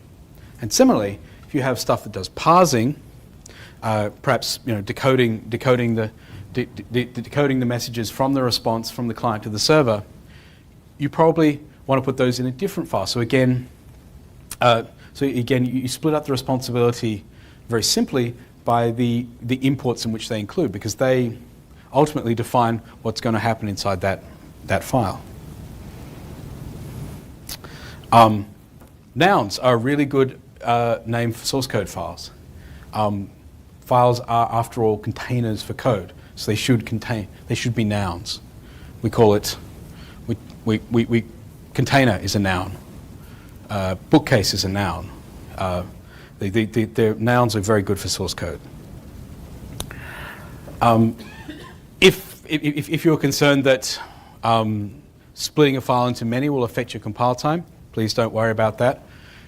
Effectively, when the source code is presented to the Go compiler compiles each function in parallel, or at least parallel being the number of CPUs you have, not per file. So splitting up by file will neither increase nor decrease your compilation time. As I talked about, there is no implicit hierarchy, with one exception, of packages. Net HTTP is not a child of the net package. This is just a weak taxonomy. There is no relationship between them other than just where the source code is stored. And to get back to the first piece of advice, which was avoid large sets of blank intermediary directories, if you find you're doing that, you might have fallen afoul of a desire to create a taxonomy. Like when you classify things, you create a classification. The next thing to do is create subclassifications and be even more specific and even more specific. And that's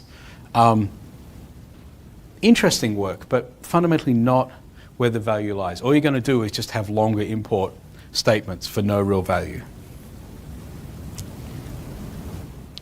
Okay, so as I alluded to a few times, we have the internal package. Who knows what I'm talking about when I say the internal package? Yep, Jacob knows. Everybody else does not. Okay.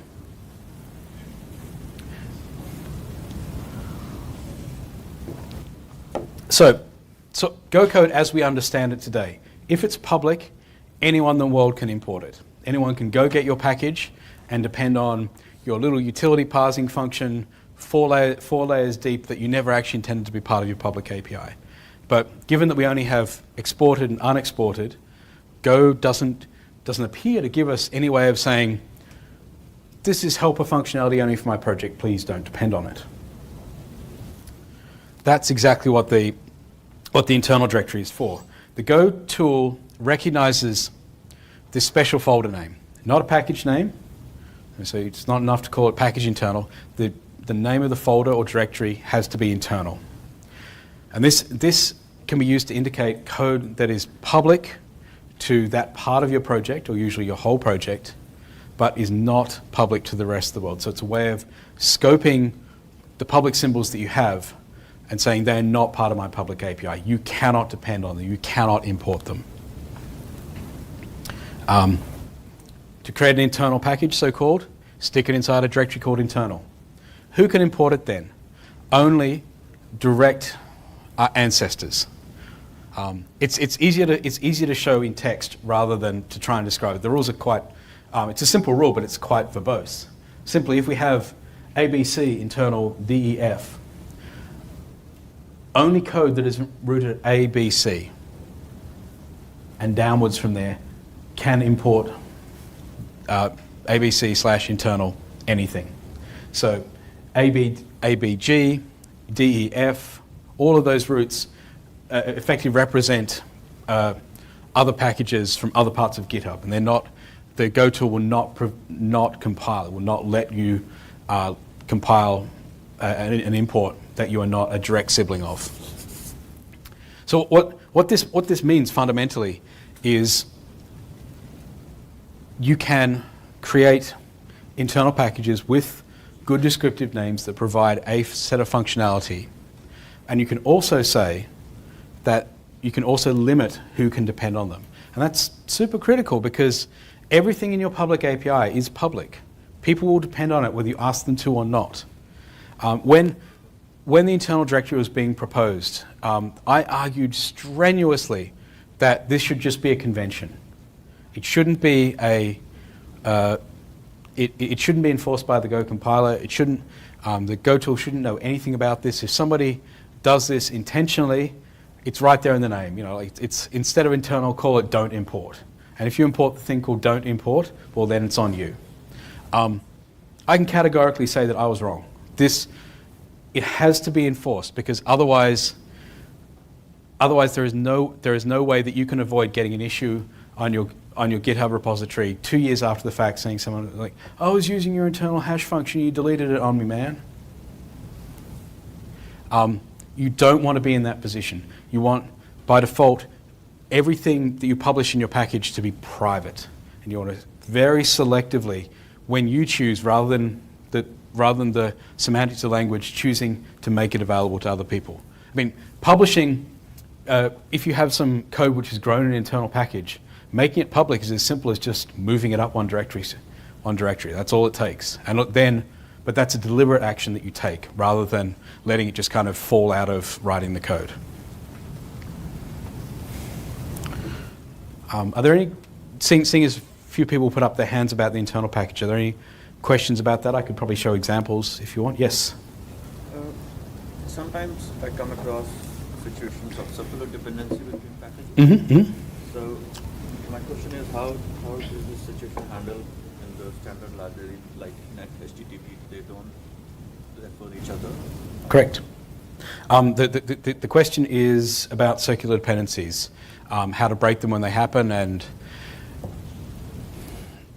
my belief, I mean, the Go tool does not permit circular dependencies. Java does, I'm pretty sure C# does, I have no idea. I don't believe Ruby or Python does, but that's kind of the way that their languages work. JavaScript, I'm not sure.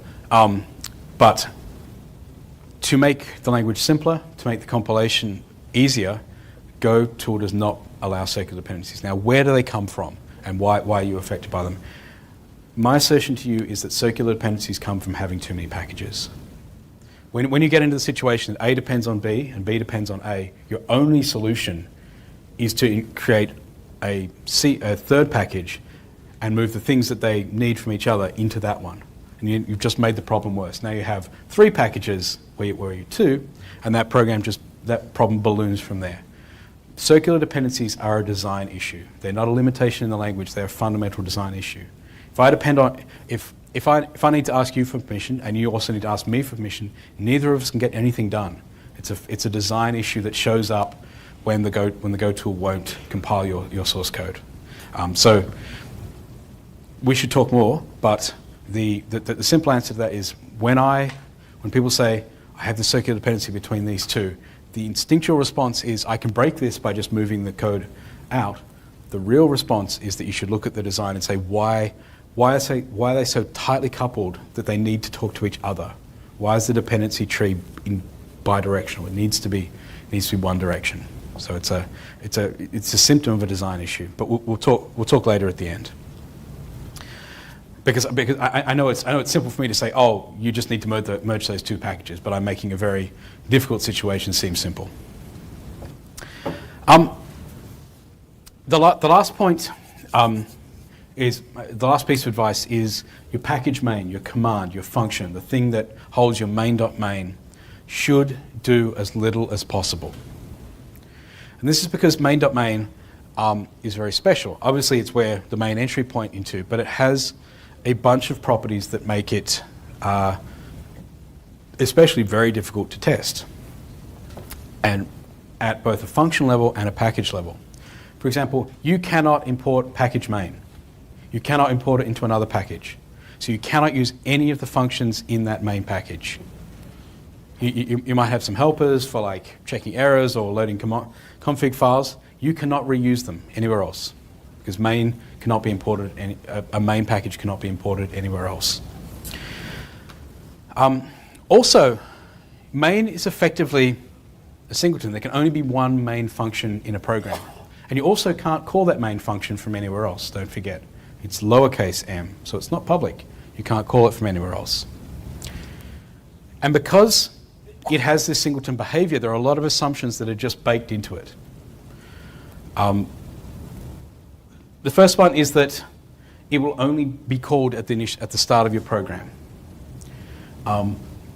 It will only be called once.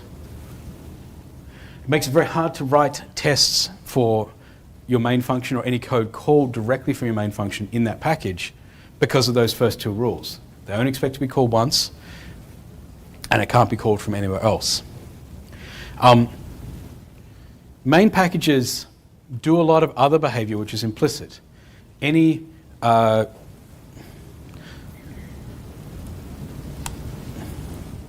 is the main function for my project. This is only expected, what are the cases where this will be initialized? It's going to be initialized by some code that's run from main.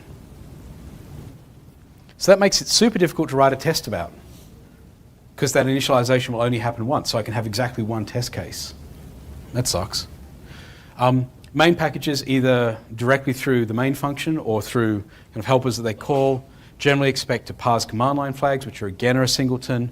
They expect files to be on disk. It's not uncommon to hard code a config file. That's going to make it super hard to test, especially if you want to test the parsing of that config file for different values of that config file in parallel. It's going to be very, very hard to test. So, given all these limitations, my advice is that you should aim to move as much of that business logic, everything except for just parsing your command line flags. You maybe don't need to write a test for that if you use a command line parsing library. Like, why do you need to test what Cobra has been tested or Kingpin has tested? Like, you can pretty much assume that the actual reading and parsing of flags is probably going to work because that's been well tested. So really, you want to parse your flags, open any like major connections, like set up your logger, open your connection to Kubernetes or your database or whatever the main things that your program cannot possibly continue without, and then take all that state and pass it to some other package which has got the business logic. You want to move as much as possible out of your main package because it's just a pain to test.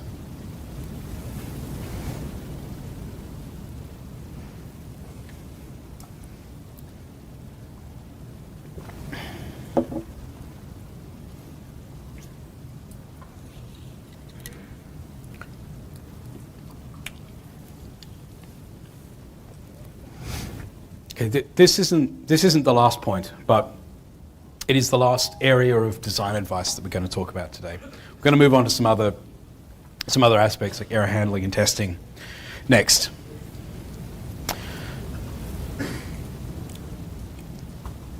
But of all the suggestions that I've made so far, I think they really are suggestions, because fundamentally, with the possible exception of the name you give to public things, all of that is just like implementation details. You can refactor that, you can fight about it in code review, you can move source code between files, you can move them in and out of different packages. It's probably not going to be visible to the user.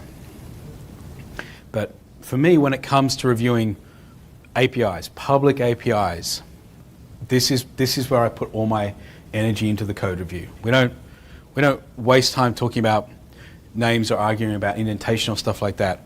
I put all my effort into reviewing the public API because that's the only thing that matters for the caller. They can't see any of the rest of it. Now, is this just like a personal vendetta that I just really give people a hard time about their public API? I think it's justifiable because changing a public API forces your user base to have to dedicate engineering resources to following your change. If they want to upgrade to the new version of your library and their code doesn't compile, the first thing they're going to do is roll back. And depending on the size of the break, the larger that break is, the more likely it is that that's going to be pushed off to like work that you should do later. It's fundamentally like if I've just arbitrarily decided to rename things in my API, that's a low impact change. Like they get no new functionality from upgrading to my new version, but it has a high risk. They have to change their code. And this then creates the worst scenario that you have users using old versions of your software. And that this entire model of I can check a fix into my project on master and release a new version breaks because you have people using older versions. And the longer they stay on those older versions, the more dedicated they get to them. They demand backports. I'm not going to say Python 2.7, but that's what I mean. Your superpower is that you get to ship those fixes quickly. And you can only do that if the upgrades are as painless as possible for your users. If they're even slightly difficult, what was previously a simple change to a dependency management file becomes a ticket with a t-shirt size in an engineering backlog that just won't get done. So, you can't get your APIs right the first time. The bigger that you make them, the bigger the chance that you'll have something you want to change. But it really pays to put your engineering effort into thinking very clearly about both the behavior that you want to promise and the unintended behavior that's leaking out. And I've got some examples. I love this. Josh Block is the tech, if he was, Brian Getz is now the tech lead for Java for a long time. And the summary of this entire section is really this. APIs should be easy to use and hard to misuse. Hard to misuse is kind of obvious, like we don't want to make it easy for people to do the wrong thing. But the easy to use bit is the one that seems to trip people up. They seem to mistake flexibility, the ability to do a lot, for ease of use, which is the ability to do the common thing, the default thing, easily without prevarication.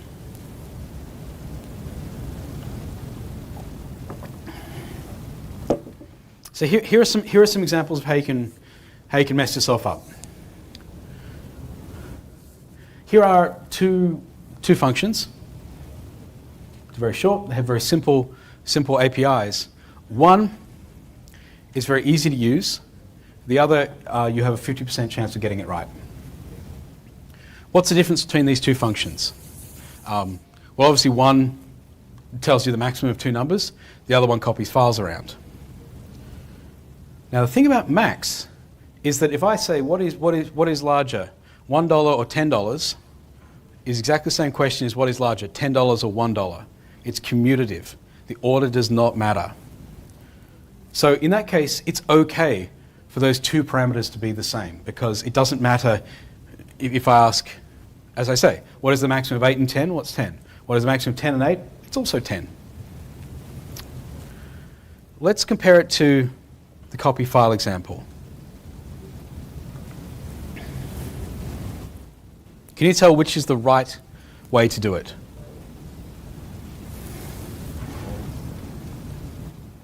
Which one of these statements made a backup of your presentation, and which one overwrote your presentation with last week's backup? You couldn't even tell in code review. Unless you were intimately burnt by this constantly, you would not remember the order of the parameters.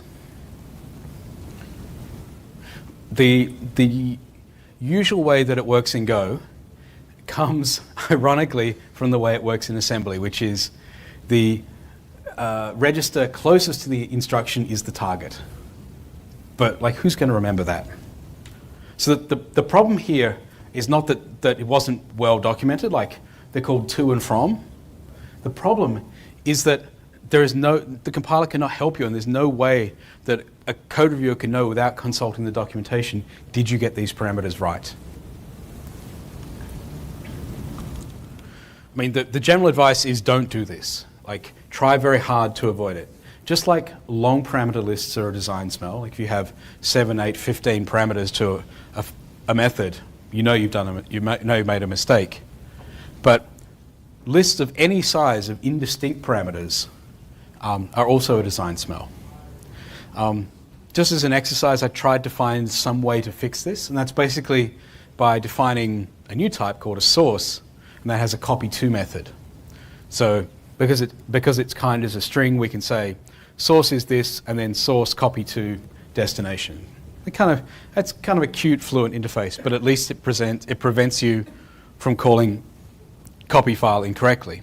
And this also means that maybe copy file, we don't need to make it public anymore. We can hide its dangerous nature and say it has to be called through. Like, copying a file is a useful function, but maybe we can hide the ambiguity of its to and from parameters by putting it behind some other kind of helpers and types. So, fundamentally, APIs with multiple parameters of the same types are hard to use correctly.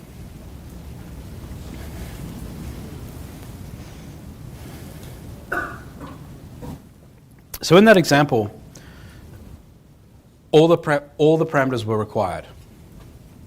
You have to have a source and a destination. Then there is no default destination. There's no default source.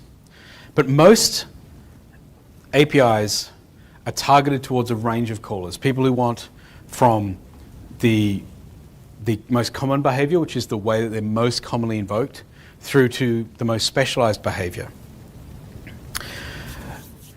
And so a couple of years ago, I gave a talk about using this functional options pattern to make it easier to make APIs useful for their default case. It's basically a mechanism of removing optional parameters. They don't show up in the parameter list. You're only required to supply the things that have no reasonable defaults.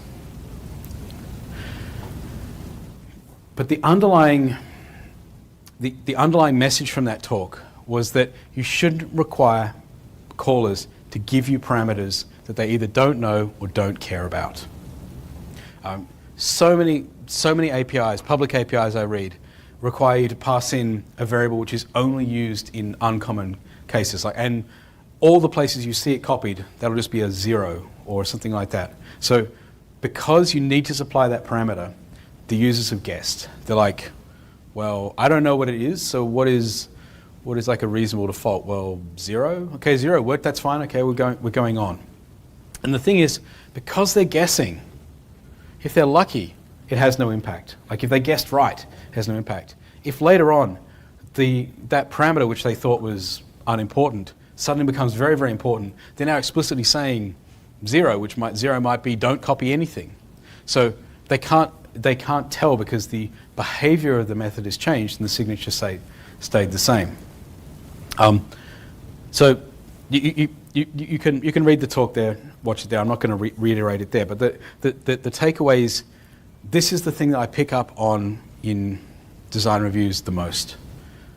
Every parameter must be justified.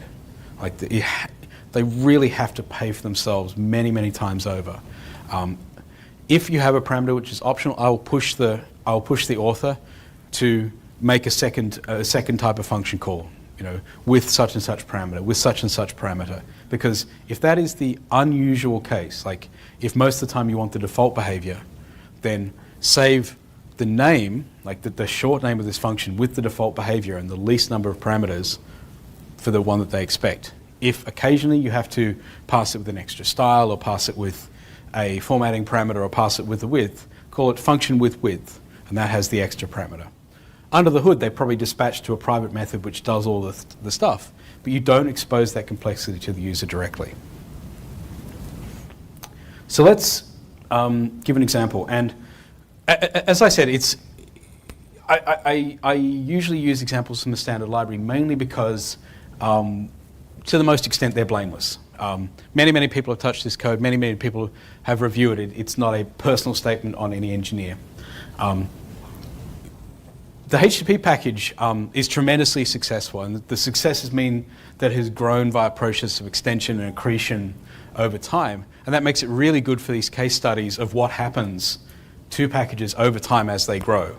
Like how do seemingly inconsequential things actually, or as we'll see in this example, well-intended things actually turn out to be bad ideas. So,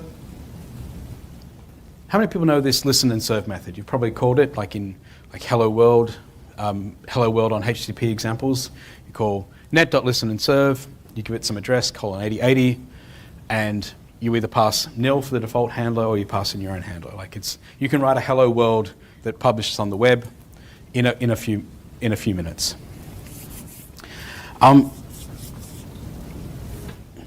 So this would seem to be a tremendously successful API.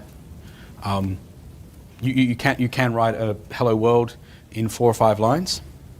So what is there to pick on in here? It takes 2 parameters, the address and a handler, which is the root of your router, your routing tree. Now, serve also has a second parameter, which is the router if you want, or if you pass nil, it will use this thing called default serve mux, which is a public variable inside the HTTP package. So here, coming back to what Dave Thomas said earlier, you now have a situation where this thing does 2 things. It listens and serves, and if you haven't given it a HTTP handler, it will do some different behavior. So what this means is you can call it like this, or you can call it like that, and it does exactly the same thing. So that's weird. I mean, you have what is an optional parameter. So this is an example of an optional parameter. But it turns out that if you actually don't know what the value for that optional parameter is, then listen and serve will implicitly use default serve mux. And the reason this nil is here is actually viral. It comes from http.serve. So listen and serve is just a helper that wraps listen and serve. It's right in its name. So the nil comes from the fact that serve, if you pass nil into it, will actually use default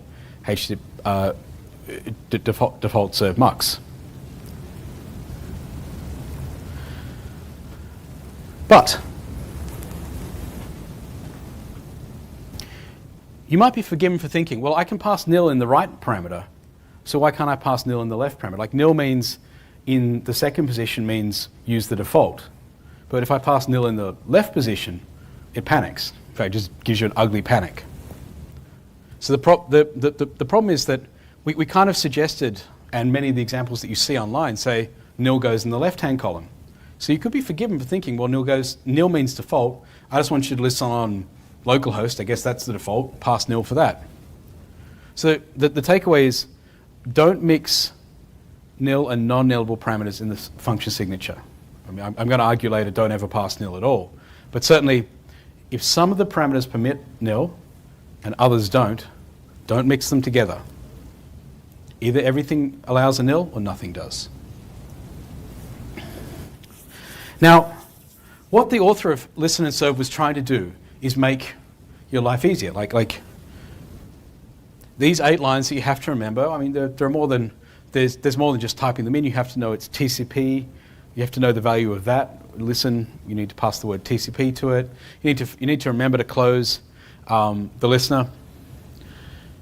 And the defer is kind of special because you need to know that serve actually blocks. So they are doing a little bit of work for you. They were trying to do the right thing. But really, there's no difference between these 3 lines and these 3 lines, except that there are 2 ways to do it. Like, this saves nothing. This is already a public variable.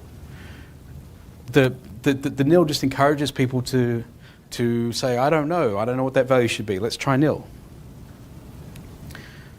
And was this really actually, does default serve marks really help? It's only saving 1 line. So these are the kind of discussions I'll have in code review, where people are trying to make their API friendly, but they get ahead of themselves in thinking, well, how would I like to write this in the most concise way? And they miss the fact that they are making their API more ambiguous, and this admits unintended behavior.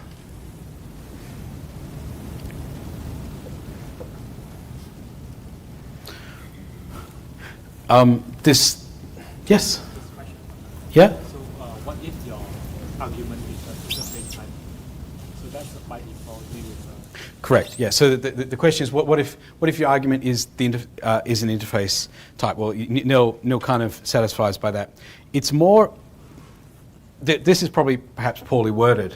I don't mean nilable as in nil fits in a pointer type where it doesn't fit in a value type. I mean, don't mix fields which are permitted to be nil with fields which are not permitted to be nil.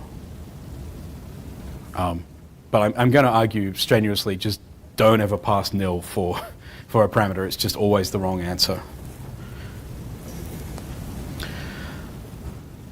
And another place that this shows up is in public API with test-only parameters.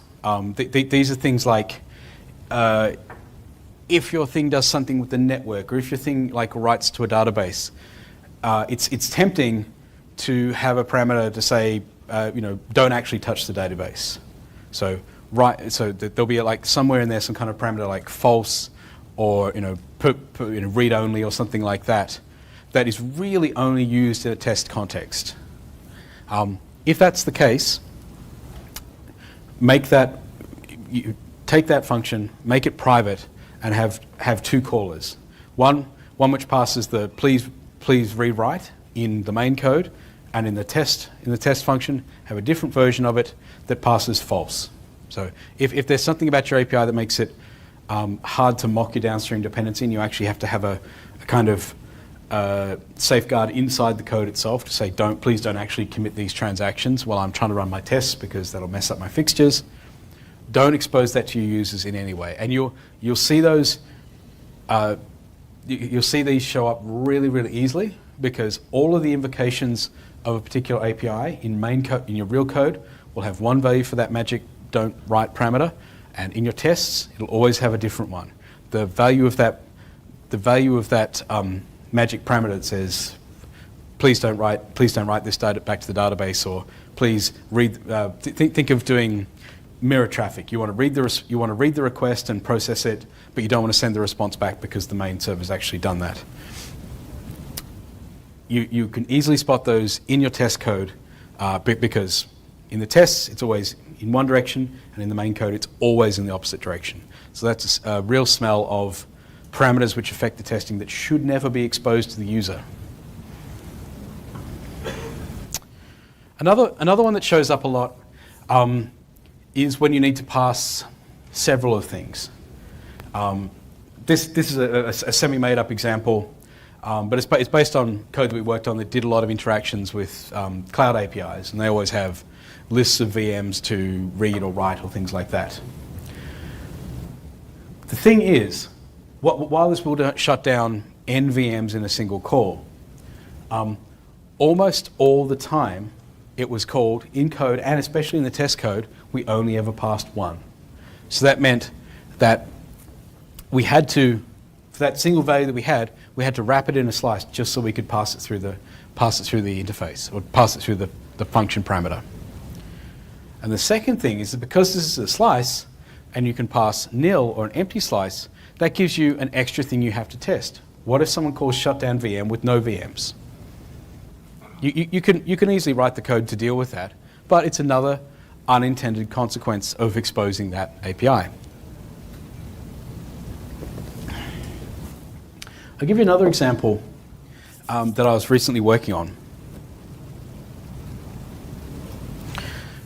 It's a little bit ugly because the names are long, but effectively the logic boiled down to this. If max connections greater than 0, or max requests, or max pending requests, so if one of these 4 parameters was non-zero. Now you can imagine how this function grew. It started with max connections, and then as we added max requests, and then so it grew slowly over time to the right.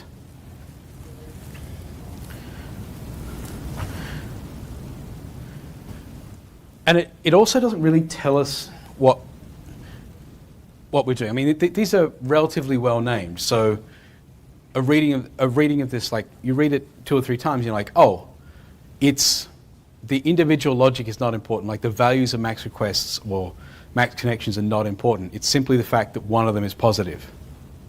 So what we actually want to do is extract that logic. We want to call it, we can make a little helper like this that says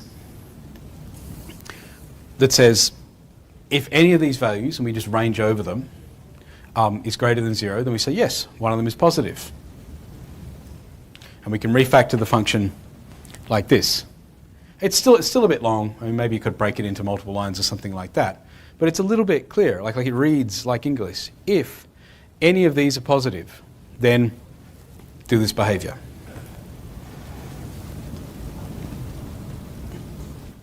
But because we made this variadic, you can call it with none. You can call it with no arguments. And in the case of the code above, it would return false because you get no iterations through that loop. So this isn't the worst thing in the world, but it's kind of like a nonsensical question. What is the maximum of no numbers? You don't know that you can't compute that. So we want to make it so that this helper function, any positive, can never be called with less than one value. A little bit more code in the helper. We just deal with first, and then we deal with the rest. And that means that you can't write this function with less than one parameter. It's first and then rest.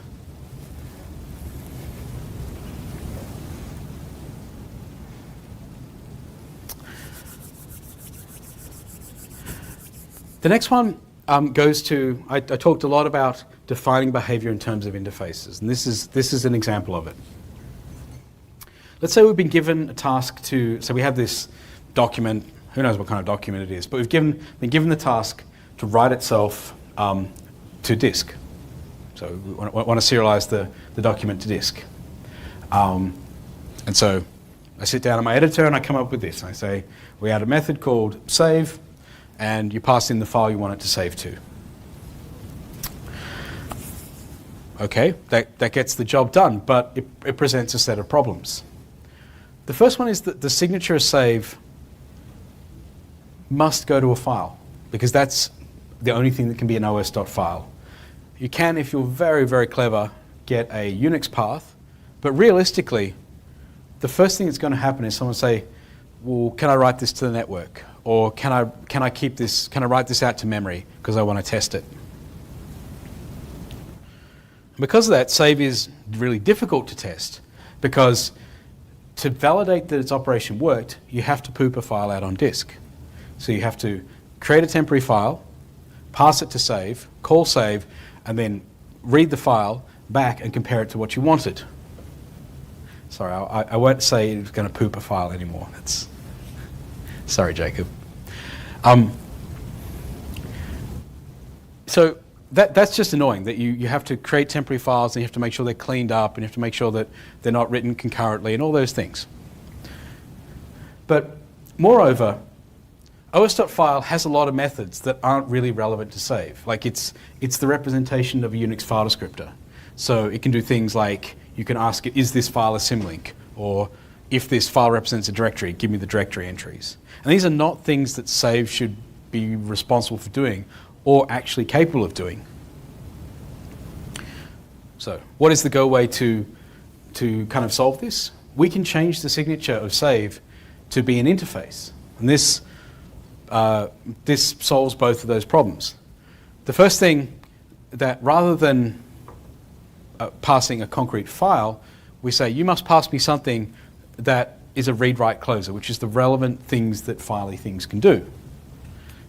This means that save can be used anywhere that you have a read-write closer. And it also means that save no longer has the option to call those methods on files, like reading directories and symlinks and changing permissions, which means that we know it can't do those things, because all we've said to you is you can read, and you can write, and you can close.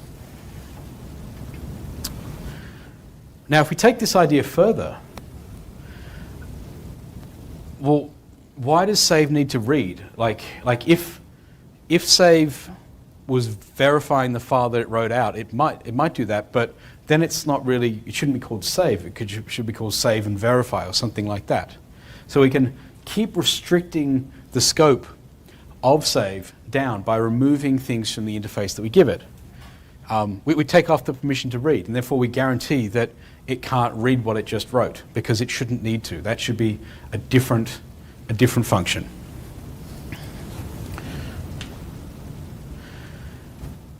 Now, what about the close behavior? Close presents a lot of ambiguity,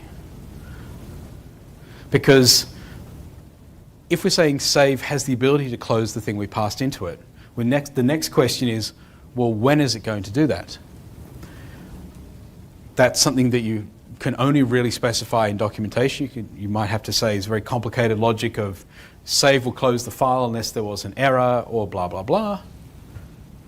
But if save closes the file on success, then that means I can't use the writer that I passed into save to write anything else out afterwards, which means I can't use it for streaming data on the network, because as soon as I use it once, it's going to close the network connection. So again, we want to keep making the interface we pass down to save smaller. We want to remove save.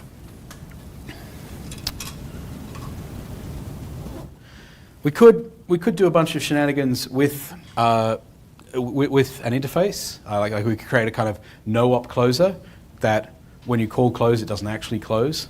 But we can do it easier if we just say save doesn't get a write closer, it just gets a writer. So the writer,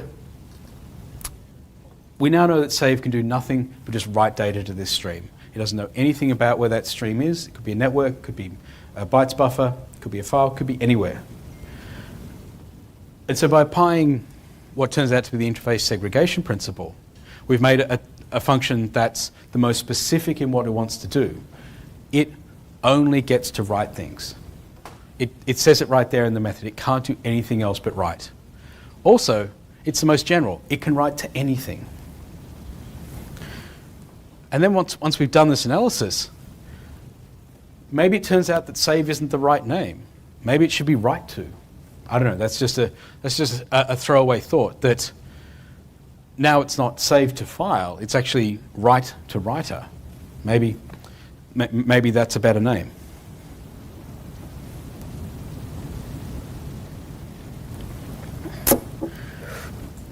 Okay. Nil is absolutely fascinating. It's something I think most people in Go either are scared of or they take for granted. They don't really really look too deeply into it. But nil is the most bizarre thing in the world. For example, you can't compare nil to itself, both equality or inequality. Nil is not just not equal to itself in the way that nan is not equal to itself. Literally, you can't write that code. That will not compile. Even though we always use error not equal to nil, you can't write nil not equal to nil. It does not support those operators. Yet bizarrely, nil can appear on either side of a binary operation. You can say if error equals nil or if nil equals error. It's the most bizarre thing. So given all these restrictions, like why the hell would we have nil in Go? And this is something that people coming from a functional background are very upset that Go has this concept of nilness. It seems as an affront. My interpretation of that is mainly coming from other languages. I'm going to call out Java here, that overuses nil. People are terrified of nil pointer exceptions in Java because they happen all the time. And the reason they happen all the time is that in Java you use nil for a failure condition. The thing worked, or I gave you back a nil. And we'll see an example of that in a little bit. But nil has a lot of good use cases. Like, if you assign nil to a pointer, the pointer won't point to anything. Like, you need a way of disconnecting a pointer, of saying this memory is no longer referenced. You need a concept like that. If you assign nil to an interface, the interface won't point to anything. Same with you point to a slice, you free that slice. You need this concept. Under the hood, nil's meaning, or its type, is determined from the other parts of the expression. So for example, when we say f equals nil, that actual nil is coerced into a OS file that points to nothing. The same nil later on, we say the string equals nil, it's coerced into a slice of string thing. So nil has a very strong relationship with the zero value. But the main thing that trips up Go programmers is this awful thing called the type nil. I've argued in the Go2 the Go2 discussions that we should work to abolish the type nil. I haven't got a lot of support in that, but I do need to I need to explain what's happening here. So in this code, we don't check the error. Now that's the actual problem. But the result is, if we open failed, we're ignoring the error, so the f we're going to give back is nil. Now the thing is, the type of f is an os.file. It's not a writer. os.open returns a star os.file.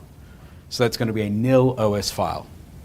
And so what is happening when you return f there, that the nil os file is being boxed into a writer, so the type in the interface will be os.file and the value will be nil.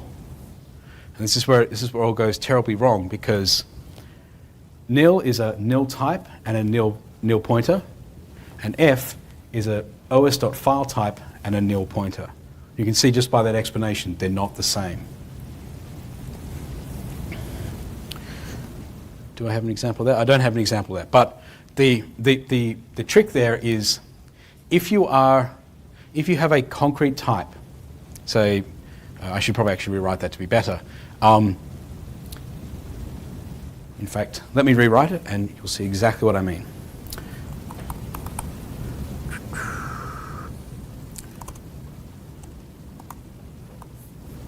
Shall we in? The one before error handling. API design.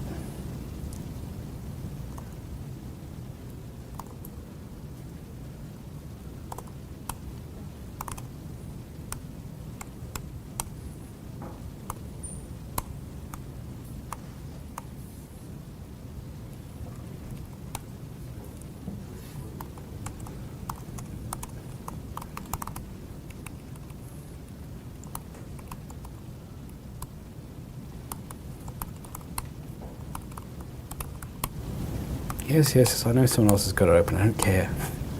God.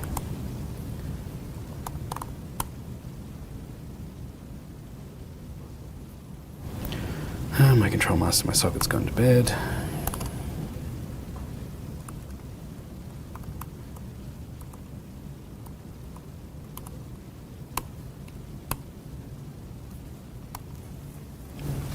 Okay, this is much clearer. You can see that the value returned from os.open must be appointed to a file. It has to compile. So if that is nil, we have a nil os.file. That nil os.file has been boxed inside the interface. An interface is two words: the identifier for the type and the value. That's how type assertions work. It knows the interface holds a reference to the type that was put into it. And so back here, this is where the type nil comes from.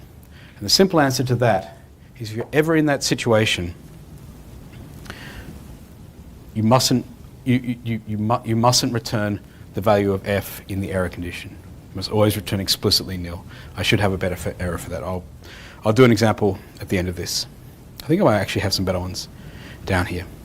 But the sad truth is that we have to deal with type nils.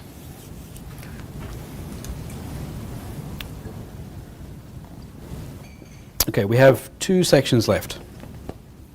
Error handling. It's really important. It's as important as the rest of your code. It's as important as checking the loop condition or checking a shift. Because fundamentally, it's not different type of coding. Fundamentally, it's just normal code, just like string manipulation or shifting. It's your responsibility.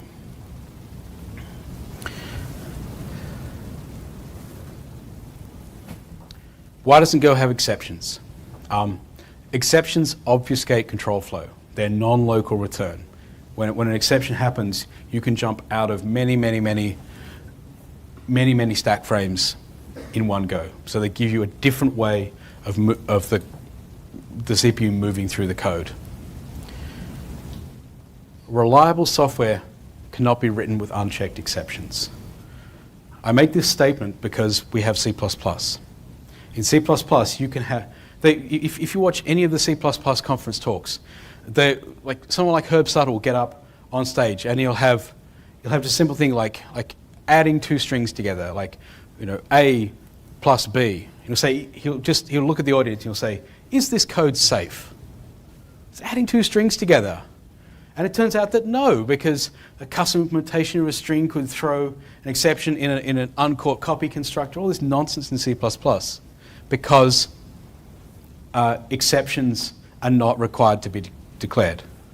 Now, of course, Java came along and said, well, this is the big problem, that I don't know, by looking at your function, if it's going to call some code that's going to throw an exception. So we're going to make everybody check their exceptions. If your thing throws an exception, you write it in the function signature.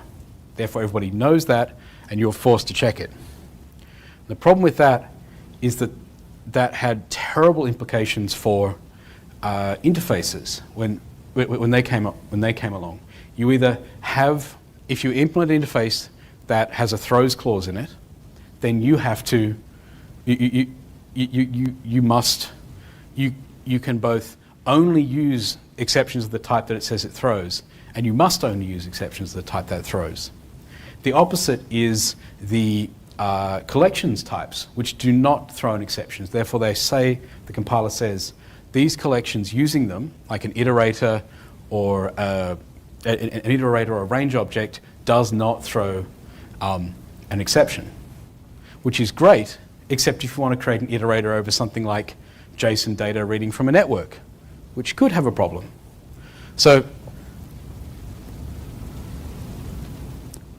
I could rat hole on this for a long time, but the fact is no other language other than Java has implemented checked exceptions.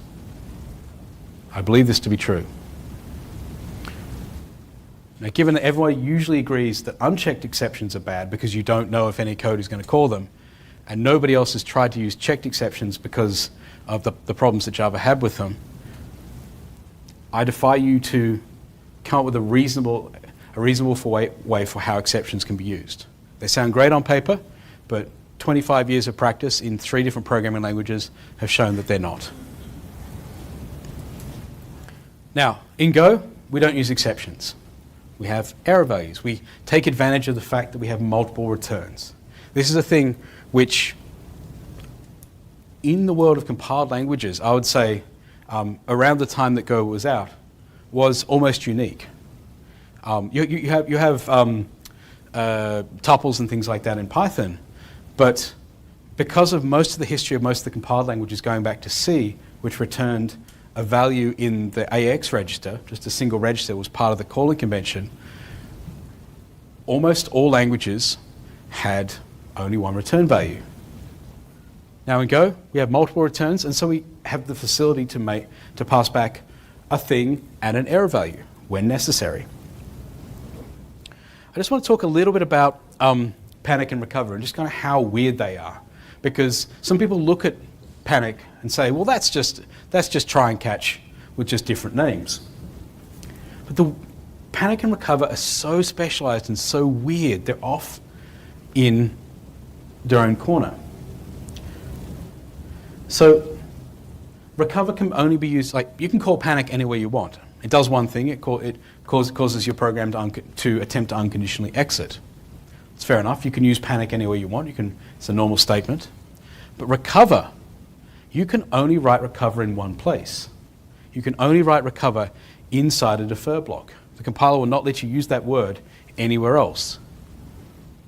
And the only reason why you would use recover is to recover from a panic. So there's this bizarre pair of features which kind of live by themselves off in the end. You shouldn't look at them as saying, well, that's the natural error handling behavior. Well, this nonsense with multiple returns is just that's just noise. The natural behavior is panic and recover. And that's just not true. They're not designed for that.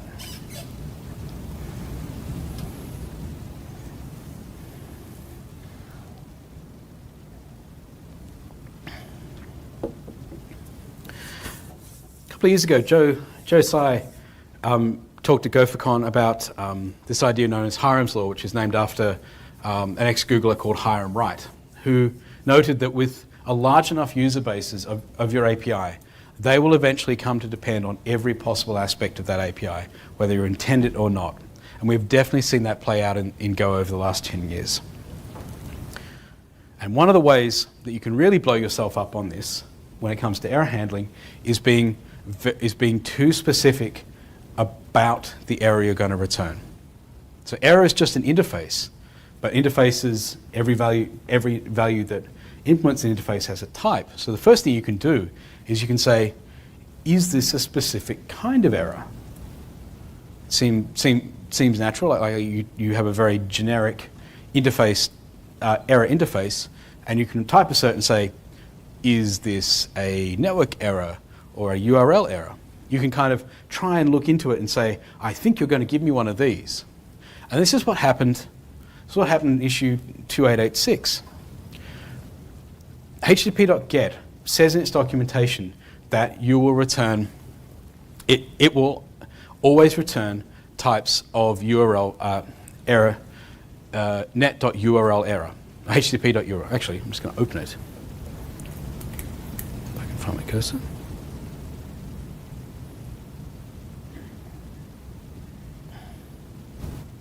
And the problem there is that meant that if the underlying, the thing that the HTTP client was connected to returned a different error, we had to stuff that inside. So like a network error, we had to stuff that inside the URL error because we've been very specific and said, you will always get a type, an error of this type. We were not permitted from ever returning any other kind of error. And this caught us multiple times. We have to have a lot of testing around this to make sure that every single possible way that http.get can returns this very specific error type for no good reason, other than we just thought we were being helpful. A URL error includes both the underlying error and the URL you were trying to get to. We were trying to do the right thing, but by being too specific, we now could never change anything about the implementation of http.get. So if you want to avoid things like that, my overriding advice is don't assume you know anything about the type of the error. Either the error is nil, in which case the call worked, or it is not nil, not equal to nil. That's all you know. The call failed. If you try and dig more into that, I know there are cases where in database systems and in internal libraries, you do want to be more prescriptive about that. You're very tightly coupling the implementation, which may be many, many layers of core layer down in many different packages. You're very tightly coupling yourself to that. So if you shouldn't check the type, what should you do? One suggestion I have, and this is very much an area that will change in Go 1.13 if the errors proposal lands. I've been off the air for a little bit, and it's not clear if it actually is going to land. There's a sustained backlash from people who've seen the implementation in 1.13 and are not happy. They want more thinking about it. But so we'll just talk about the world as it is today. There are a small number of cases where you can't just say, oh, the error wasn't nil, that's fine, it failed, that's all I know.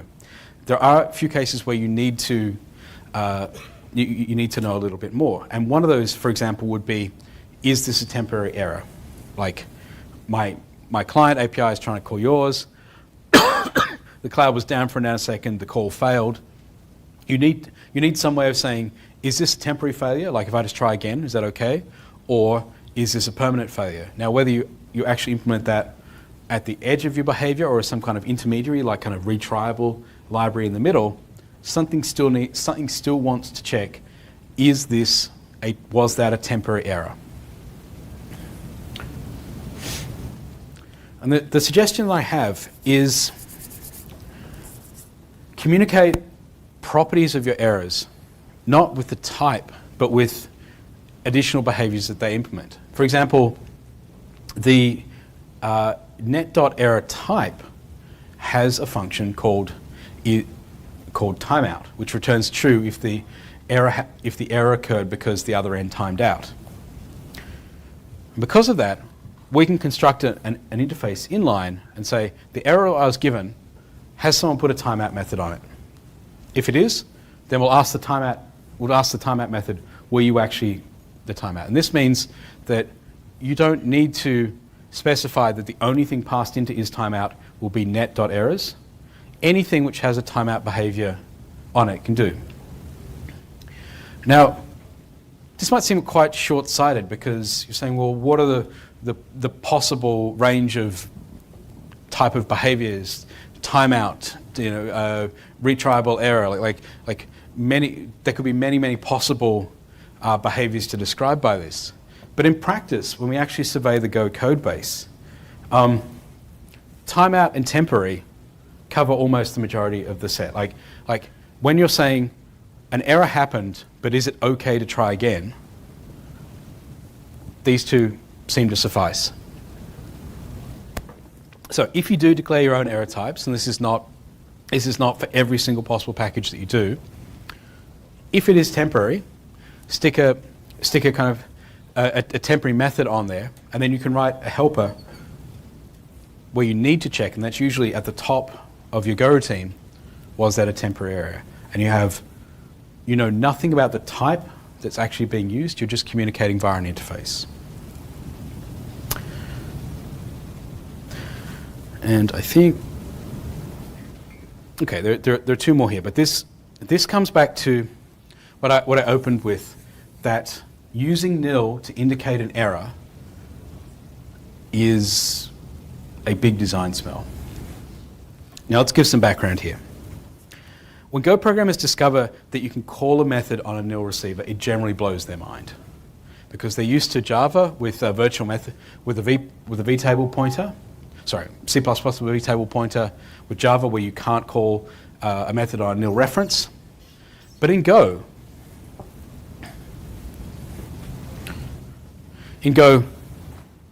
calling bar.woe and calling woe with a bar is exactly the same. And in fact, under the hood, this is what a method is. We just take the receiver and we make an implicit first parameter. So while this might seem bizarre, like, whoa, I called a method on a nil receiver, this is fine. It's like, oh, I passed nil for woe, but it didn't use the B parameter anyway, so that's not strange at all. So when you restate it like this, it's clear to see that passing nil for the receiver is uneventful. But where the problem arises, obviously, if you try and touch B, if you try and use some properties, and you're going to do that on methods because you wouldn't put that method on a type unless you actually intended to use bits of that type. If that method didn't reference its receiver in any way, it doesn't need to be a method, it's just a function.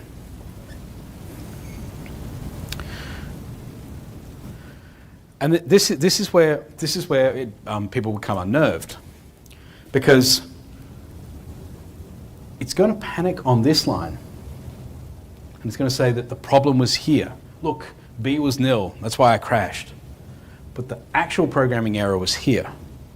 It should report the error here, but you don't get that error reported there. And the reason is that the programming error actually appeared right here. We didn't initialize bar. So when we tried to dereference B to get the message, that's why it panicked. So the problem is not that Go allows you to call methods with a nil receiver. It's the fact that we accidentally used nil in the first place. It's an interesting use of the spelling of the word grip, but okay. So when Go programmers first come across this, just like when they come across the type nil, they grip with this panic that because this could happen, and there's no real protection inside the language for it, this is going to happen all the time, and the code is going to be unreliable. So, how would you defensively program against this? The first case is usually to put some kind of check inside the method. Like, oops, you call, if bar is not nil, so you didn't accidentally pass nil for me, then I'll print out the message. And I'll make sure I can never crash by never dereferencing B if it's nil.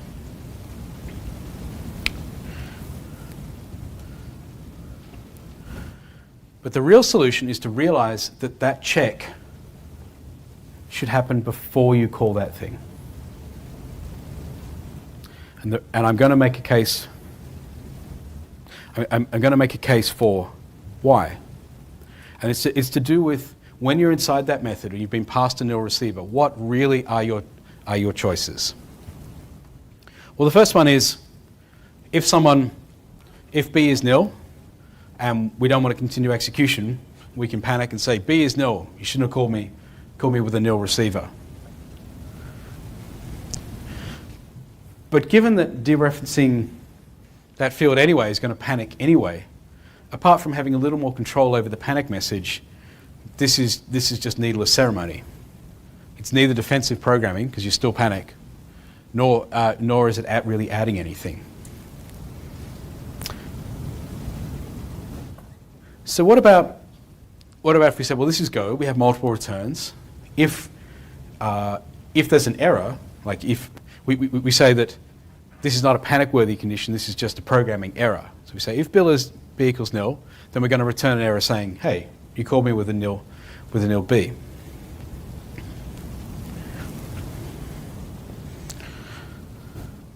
But this has serious implications. If you're saying, well, this is the way that we're going to work forever from now on, this has serious implications. Every method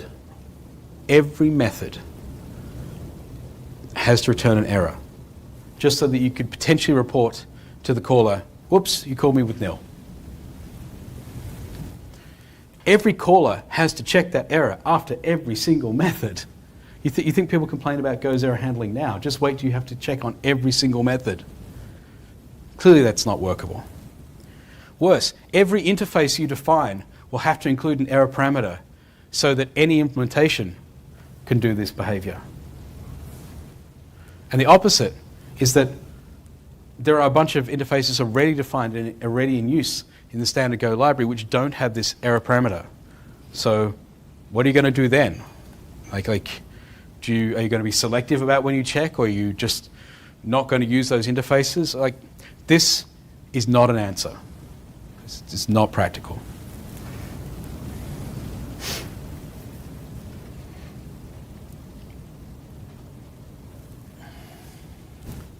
So we saw above that whoops is going to print nothing if there's a nil receiver.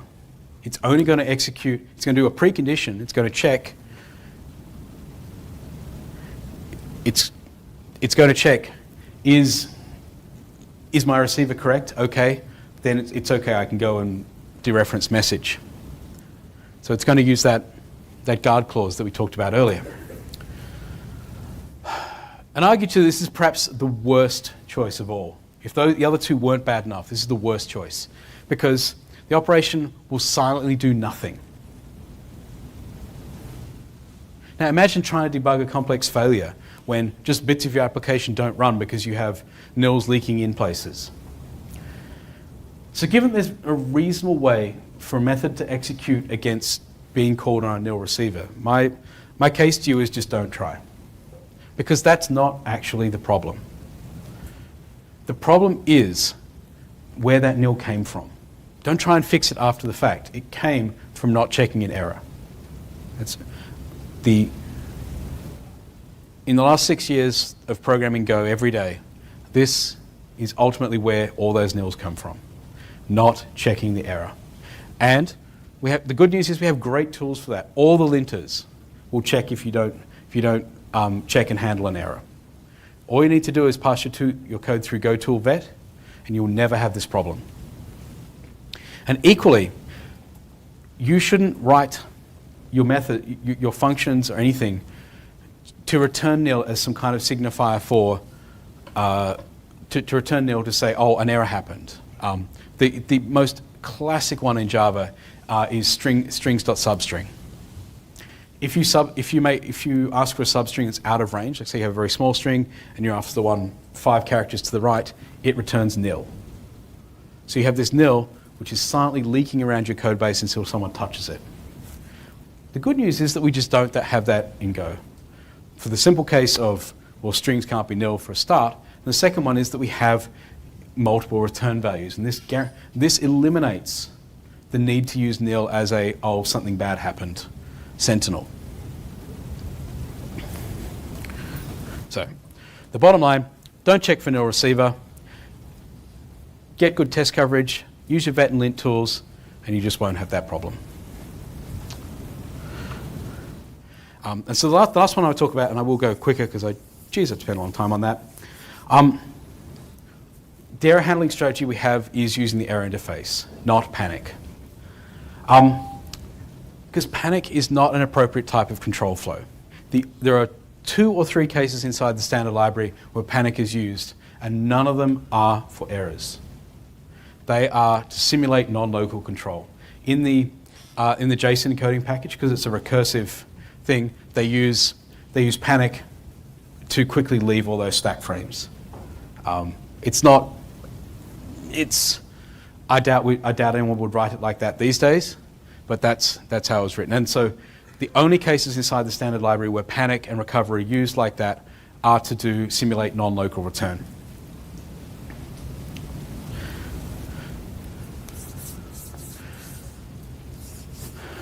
So the fundamentally is that panic must truly be the last resort. It's used only if the conditions are impossible, like I can't happen here, division by 0, those kind of things.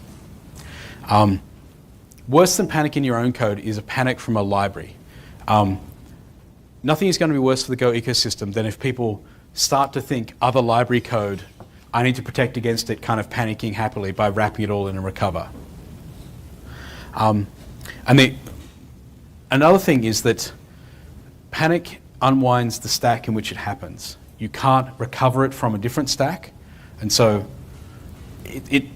it's an incredibly hard thing to use as an error recovery mechanism, to the point that just don't use it.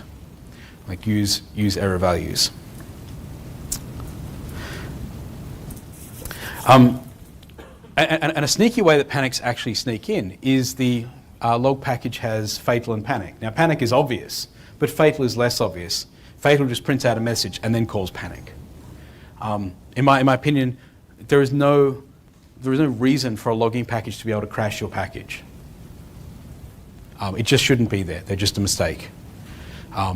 And given that you could easily be forgiven for thinking like we have debug, warning, error, panic, or error fatal, you could think, well, that's just another logging level.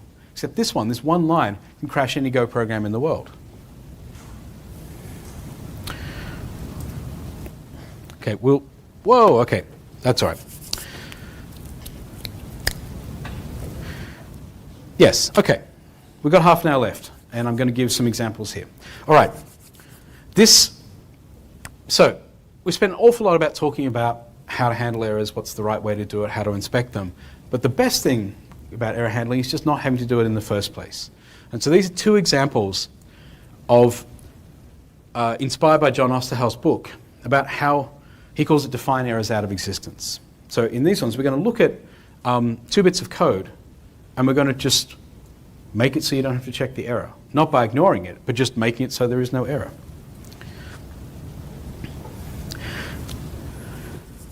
So let's have a function that counts the number of lines. We pass it in a reader, and it's just going to loop over the reader, counting lines as it goes until we get to the end of the file. The count is the number of lines. At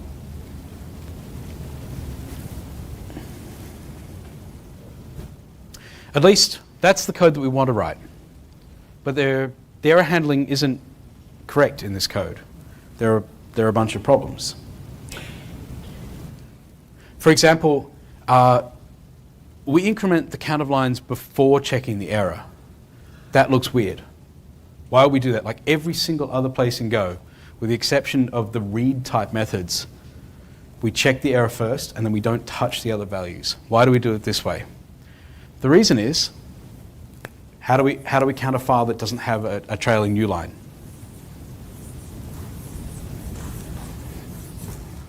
We're basically counting the number of times we call read string, not the number of lines we read.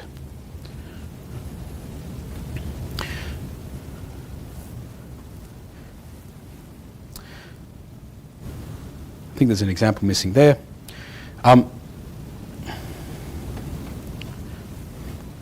Okay, there is an example missing there. I'll have to put it there afterwards.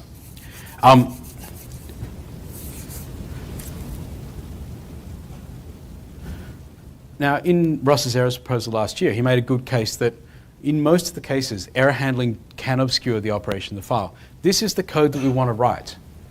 We want to sum type the number of lines and say for every single line, increment the counter.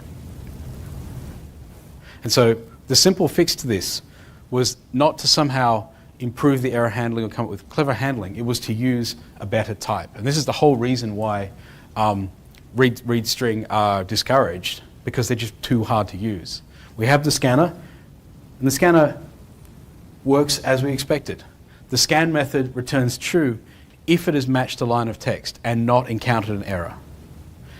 So the body of our for loop is only called where there are lines of text in the scanner's buffer. This means it correctly counts when there are no lines of text in the buffer. The previous version would start at 1, even if we read no lines.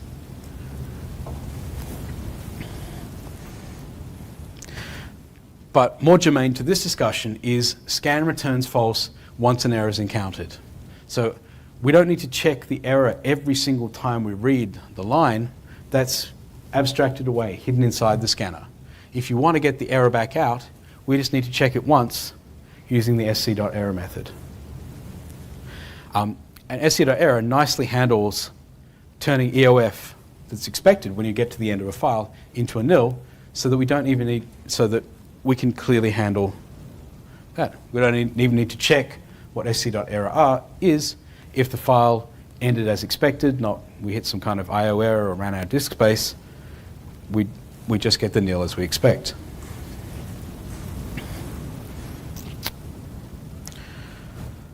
The second example, this we talked all about reading. Let's talk about writing. So imagine we have some kind of server, some kind of HTTP type server, and somewhere in the guts of our code is this thing called write response, which takes a writer, a status, headers, and a body, which is the components of the HTTP message. So first thing we have to do, we have to write out the HTTP status code and check the error, blah, blah, blah. Then for each of the headers, we have to write the header out and check the error, blah, blah, blah. Then we have to include a trailing new line because that's how HTTP works, and check the error. And then lastly, we have to copy the body and this time not check the error.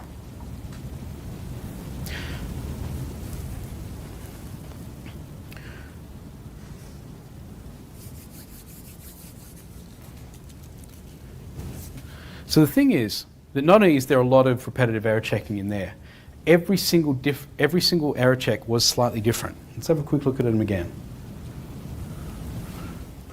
This one's just a straight error check. This one happens in a loop. This one, this one is slightly different formed, and this one we don't check. The only reason that we have it on 2 lines is because copy returns 2 parameters and we only need 1. So that's just a bit of syntax that the language forces on us. Don't forget also, we have different errors declared at different scopes. Written in idiomatic code, in idiomatic Go, there is still a lot of noise there.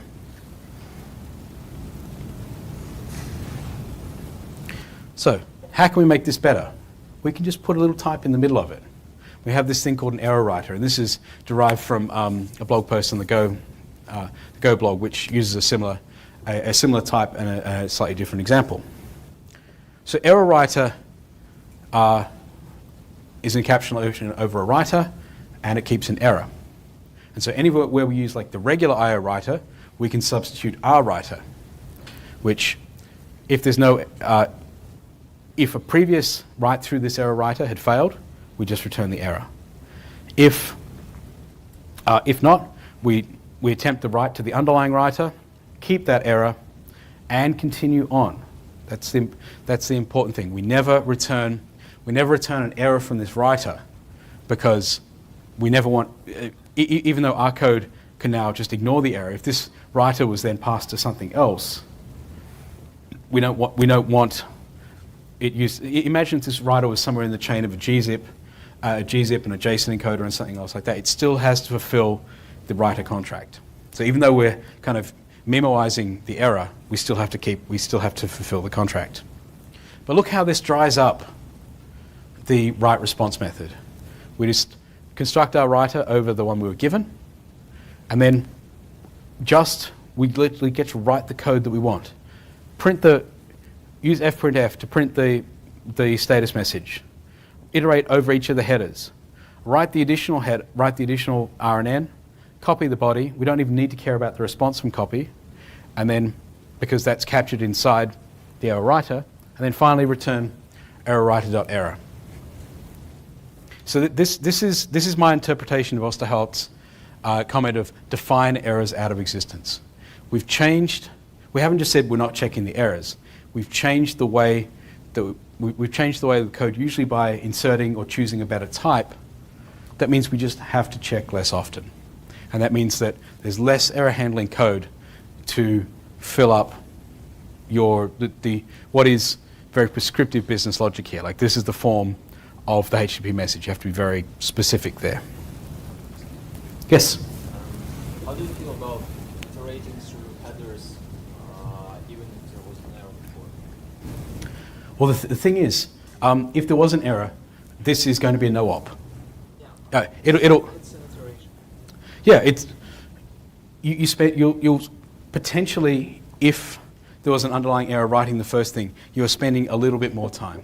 So it's the question of how likely do you think that there will actually ever be an error? I'm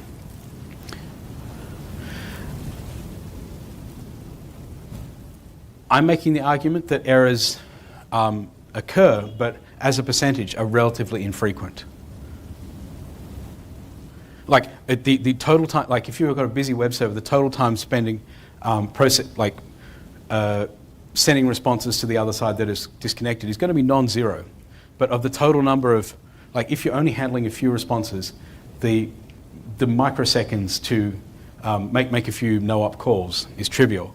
And if you're making a large number of calls, the number that you expect to fail, if this is true, the number you expect to fail should be low. So it's very unlikely that this is going to do unnecessary work. If you expect them to always fail, if you expect 50% of your requests to fail, and you can show in profiling that you're spending too much time sending, doing a little bit of string formatting to send to the other, to just throw on the floor, then yes, you probably shouldn't use this mechanism. But I doubt that that is going to be your performance problem. If it is, you know exactly where to fix it. You can't use this niceness. You have to have a big comment that says, we have to check after every one because half of these requests, half of these responses always fail because our clients always disconnect. But I don't know about your situation. You seem to be very concerned about the performance, and that's very important. But Just doesn't feel right. It's just feel. if that failed often, yes, that would be a lot of wasted work. But errors are not the... You have to check because something could fail, but that doesn't mean it's always going to fail. I would have to fall back on, let's actually profile it. Like, that is really not a lot of wasted work. And yes, I do need to move on. The last one in this section is only handle an error once. What do I mean by handling an error once? I mean checking the error, like some value of checking the error. In this example, we're not checking the error at all. We're throwing it away from right. So making less than one decision, ignoring the error, is definitely a mistake. You should never ignore the error unless it's a very deliberate choice. Like, there's no comment to say we ignore the error because we know we're being passed a buffer and it won't ever return an error. That's just wrongly written code. But equally, this here is not right either.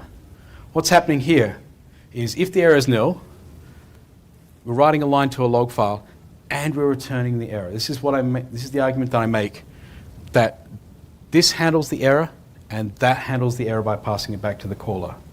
You can imagine the output if every single function in the call chain logged the error and passed it up to the caller, who logged it again and passed it up to the caller. In fact, I can tell you exactly what that looks like. That looks like the startup of Jira. For the people who are sniggering, you know exactly what I mean. That the Java pattern of log an exception and pass it back and rethrow it tells you nothing. As I said, the caller is probably doing the same thing, and so all you get is just what is effectively a materialized stack trace. Couldn't write it because IOEOF. Couldn't write the config because IOEOF. And at the top, you're probably just printing it out anyway.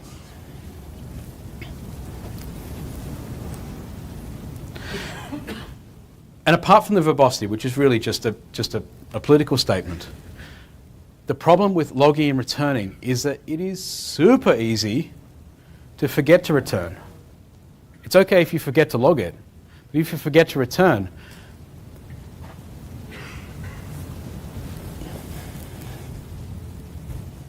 it's the overall pattern of log and return that makes it too easy. The important bit is not the log line. That's completely unimportant. The important bit is the proper error handling by not continuing in this function.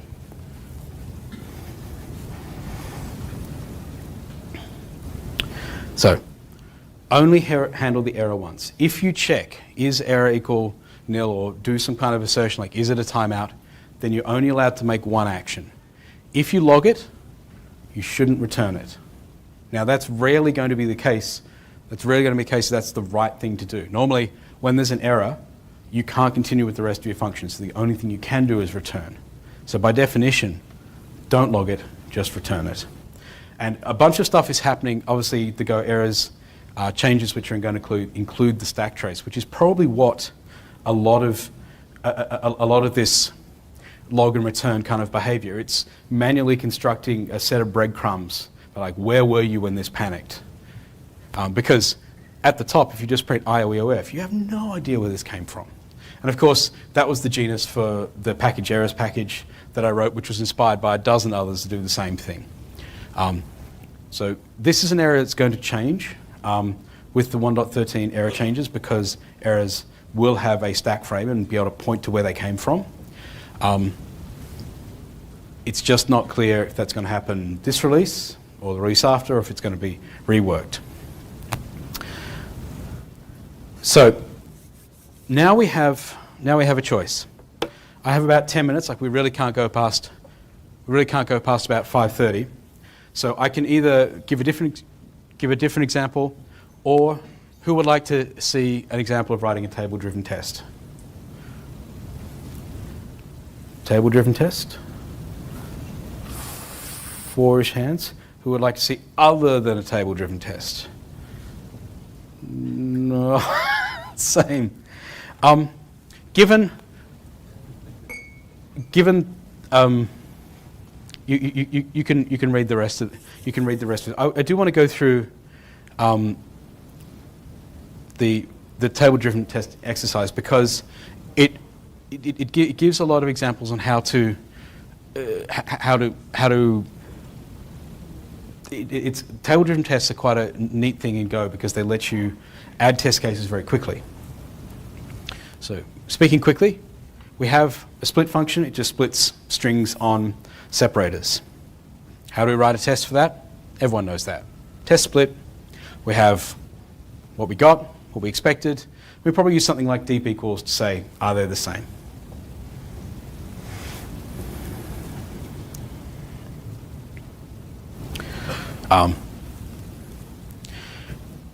The next question is, well, okay, we've written one test.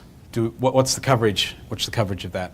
Well, it turns out you can use the built-in coverage tool that comes in Go, and that gives you your pass minus cover profile, which writes out a little file about what it did, and you can inspect that later on with GoToolCover function that gives you the coverage per function. So this just gives you an overall summary, and this breaks it down by function. This is not a very exciting example. There aren't many branches, so there's good coverage. I use this so often that I have, this is a bash alias that I have, which basically does the same two things there. So in any package,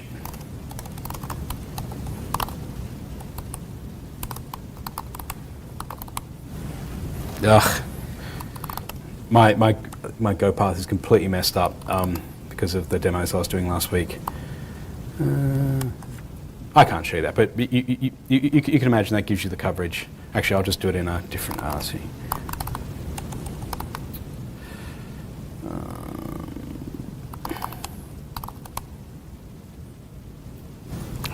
Yep, and you get, with one command, so that's basically the way I run my tests all the time. I just type cover and look at my coverage.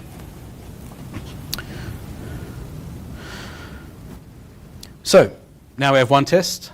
We've got good coverage, but given there aren't many branches, we probably need to test some boundary conditions. Like what happens if we split on the wrong separator? What happens if we split the string and there isn't a separator? And so we end up with, so we now have 3 test cases. They'll look about the same.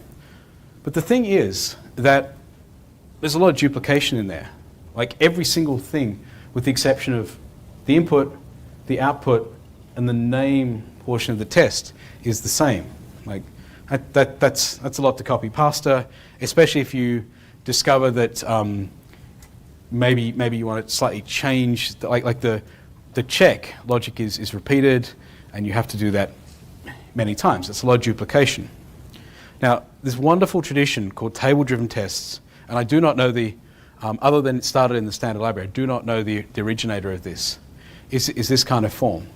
We make a type called a test. We fill it up with test fixtures for the input we want, the output we expect, and then we just loop over them. So we've consolidated all of what used to be those very repetitive test functions into one test case. So these are different fixtures for the split function.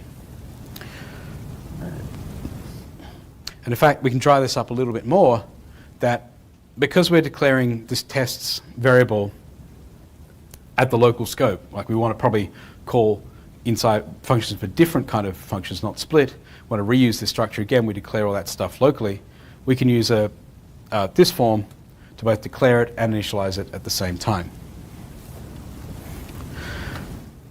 So now adding new test cases, like for example, what happens if there's a trailing separator, is just a matter of just adding fixtures to this table. It's very clear what's happening. All of this stuff is related to the split function.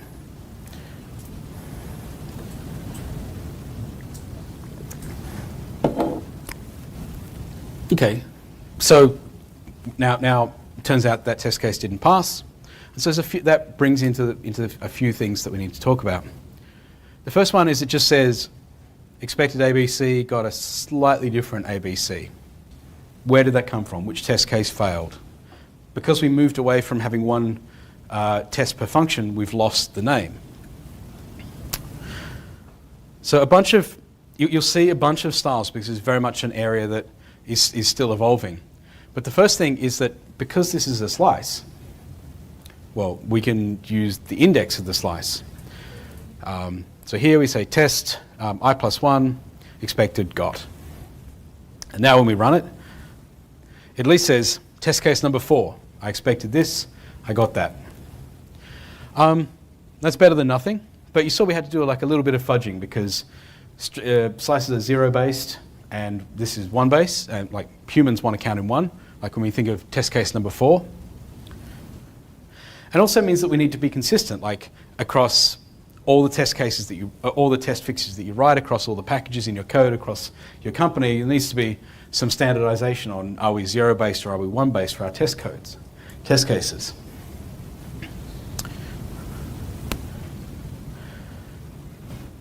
So perhaps a better pattern is we can recover the name by, well, this is just a struct. We can put fields in there, so let's just put a name in there. Then if the test case fails, we can print out the name. That's better. It's going to give us something to search on, to find. It also recovers that comment that was previously lost because it's just a comment. It's not printed out anywhere. The previous example using the test index requires you to do a lot of kind of brace matching. Like if you've got really big fixtures, it may be really hard to figure out what is number 4. Like if it's some really complicated fixtures. I can show you some of the test cases from my project.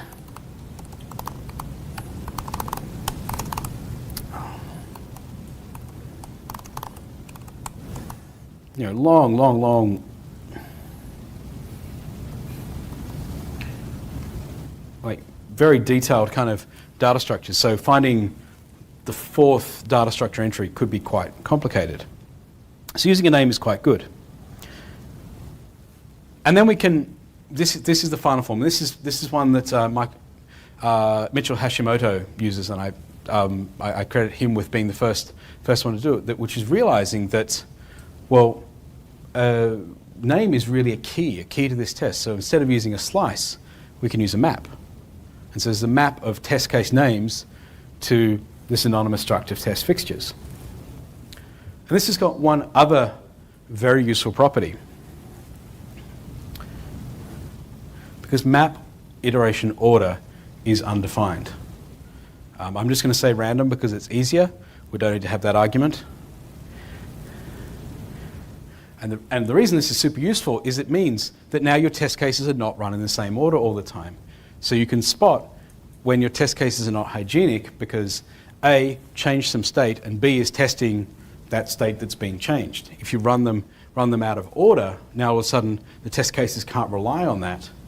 And it lets you pick up some stuff where the test cases are not hermetic. So it's really good to run them out of order.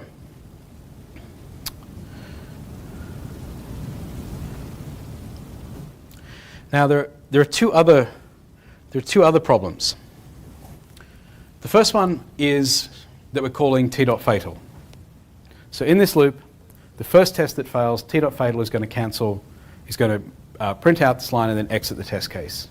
This is one of the uses of non-local return that Panic is used for in the standard library, to let test cases basically bail out. The problem with that is, what if we're refactoring and we break all the tests? We make a big mistake. This is only going to print one entry. So the first one that fails, and it's going to be an undefined which one it actually is going to print out. So if you're doing a refactoring and you make a break, it's not clear whether you've broken one test or whether you've broken all of them and you're just seeing the first. So what we want is, now we could use t.error, which marks the test as failed but continues the execution. The problems with that are, when you do that, your test, now you've failed at this point. If you had several other cases in your test case, you need to be very careful that you don't accidentally execute into those when the first one has failed.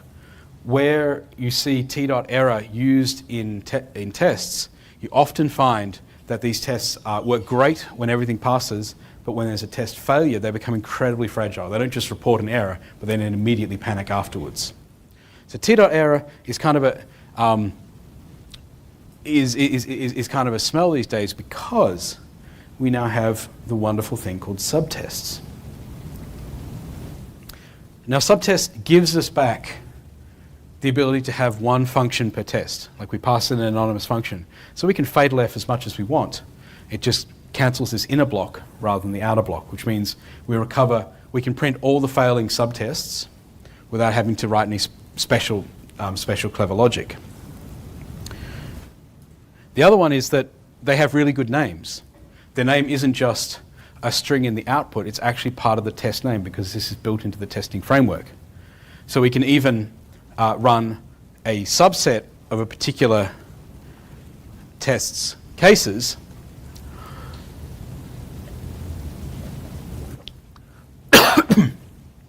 by passing in this regex. So this is going to say, run any subtest called trailing. So we've got back all the behavior that we had prior when we wrote each test case individually with a lot of duplication, as well as having this very simple way to add test cases. And you'll see this used a lot. It is the majority of the way of writing tests in Go, certainly in the standard library, because it's such a low impact way of just adding new fixtures as you find test cases. And combined with fuzzing, which gives you adversarial inputs, which you can turn into test cases, this is a really good way of improving your coverage and your confidence in your code very, very, very quickly. Now, the very, very last thing I'm going to talk about, and this is the last error I mentioned, is now we've got this failing test case. We've finished messing with the framework, or the test harness. We've actually got to fix the test case. What's the problem here? They're not the same. Reflect says they're not the same. Obviously, people with good eyes can spot that there's an extra space at the end there. We don't know where it came from. But believe me, if this is not a simple comparing two slices of strings, but two complicated structures together, that one little space in there is going to be very, very hard to spot. So an easy way to, perhaps a way to improve this would be to use %hashv, which is a special kind of formatting verb that says print it out in a Go-ish declaration. It's not, you can't directly copy and paste it back in, but it looks a lot closer. So expected a slice of string A and B and C, got slice of string A and B and C, and an empty string on the end. So it's very clear what happened there. And this works for simple inputs, but rarely are your inputs simple. And to give an example of where %v does not work, let's take a look at this.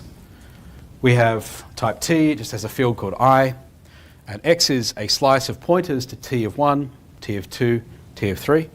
Y is a slice of t of 1, t of 2, and t of 4. So obviously they're not the same because the values of I in those slices are not the same.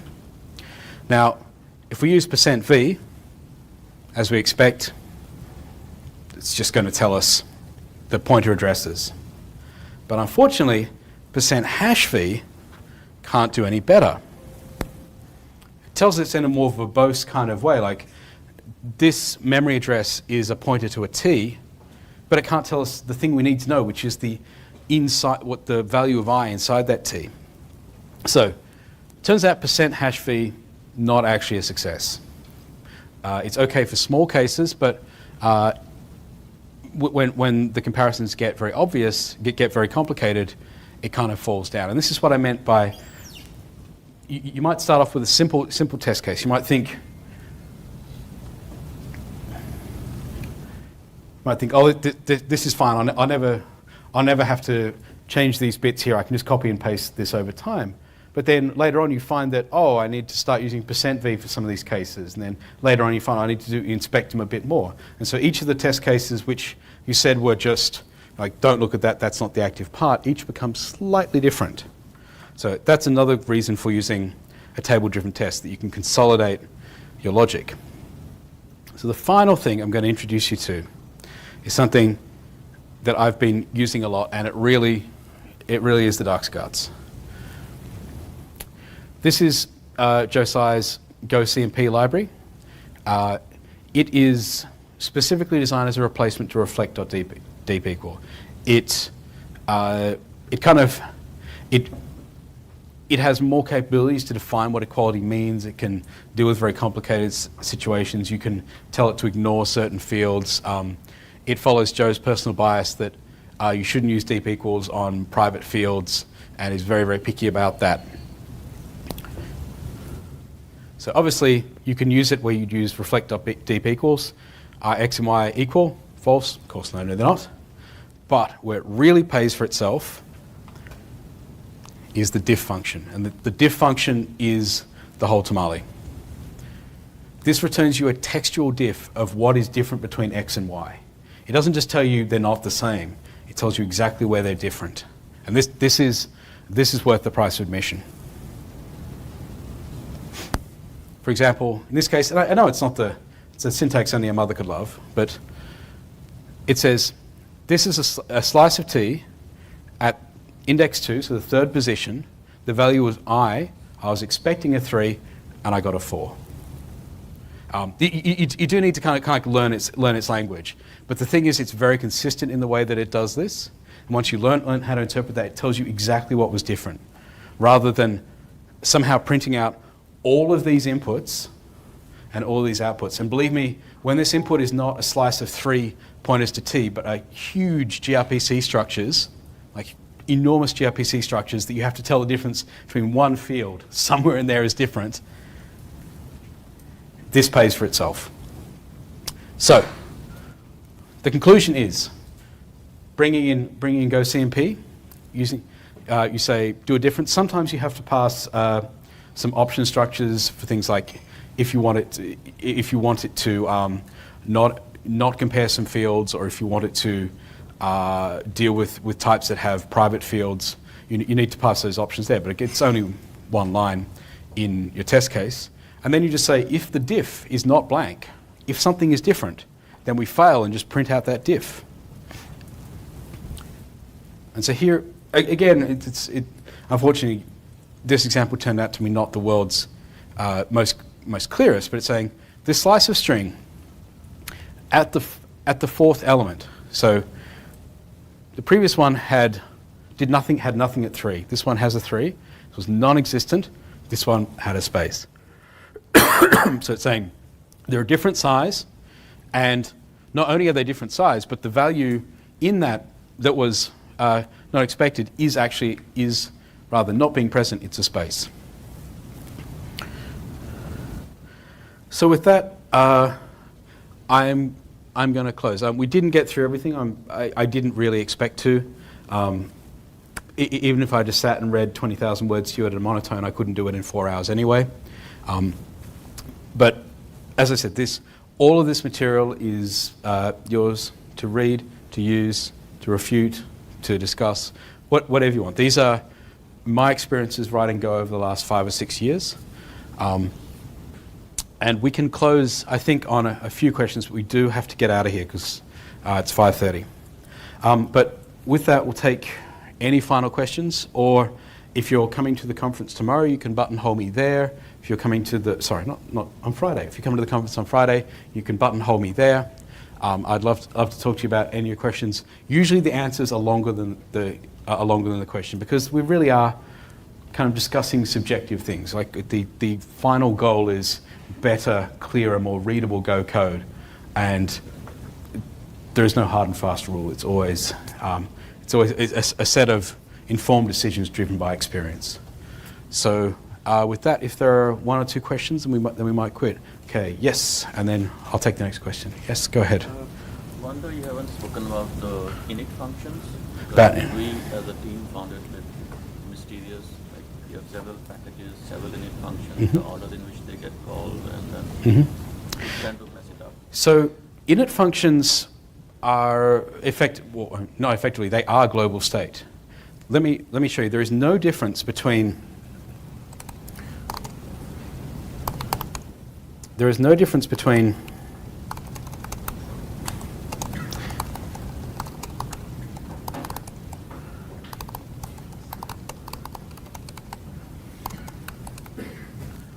under the hood, these generate the same code. They do the same thing.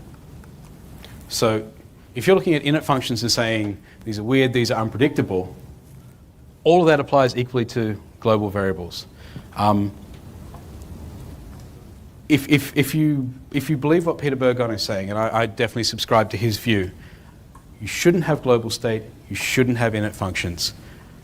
For all the reasons that global state is bad. It's a singleton, it's hard to test, it's hard to replicate. Because everyone knows its name, they can change it on you, it creates tight coupling between packages.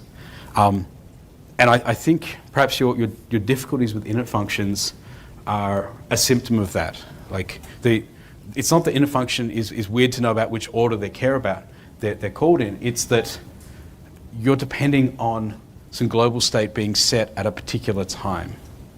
And that's always the trick. Robert Martin says,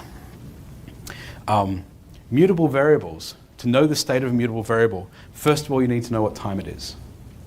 And when you face the problem like that, before I know what the contents of this variable are, I need to know what time it is. It's clear that there is an ordering problem there. If I'm too early, it'll have a different value. So that is possibly the worst non-answer I've ever given, other than to say, my advice would be you really need to limit init variables. You really need to limit the use of them because they are symptomatic of global state, which is the fundamental problem. Was there a question over there? Or just put up your hand. Yes. Can you share your thoughts about differences in developing a library or a package and application? Okay, the difference between a library and an application. Most of the differences certainly in the past have come down to how you think about your dependency management. When you're a library, you're going to be mixed in with other code, and so say you have three different libraries that also depend on a logging library. So they're all going to be mixed. They're all going to be mixed together with that logging dependency. In the final application, there's going to be one version of that logging library that will have to work against it. So as a library developer, it used to be extremely difficult to, well, first of all, specify any information about the version of the dependency you're using. Or you could say, all you knew was from the import line, this program needs Logris somewhere to be there.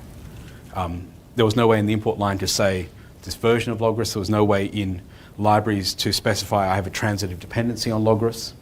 Fortunately, this has got a lot better. This is getting a lot better in DEP and got a lot better in Go modules. Now, from the point of view of an application, the application owns all the dependencies. It's the one that should declare we use this version of Logris and this version of the XML parsing library and this version of the JSON library and this version of gRPC. The application developer is, I think, actually in a much easier position when it comes to writing Go programs. Like you can be very strict. To give an example of how, well, the vendor folder.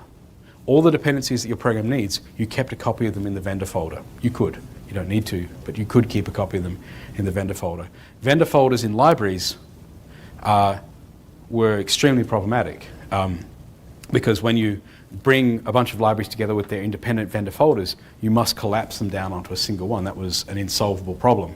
The reason why we have DEP and now Go modules that removes the vendor folder. So to step back and answer that more concisely, writing applications in Go is pretty straightforward, even if you have multiple dependencies.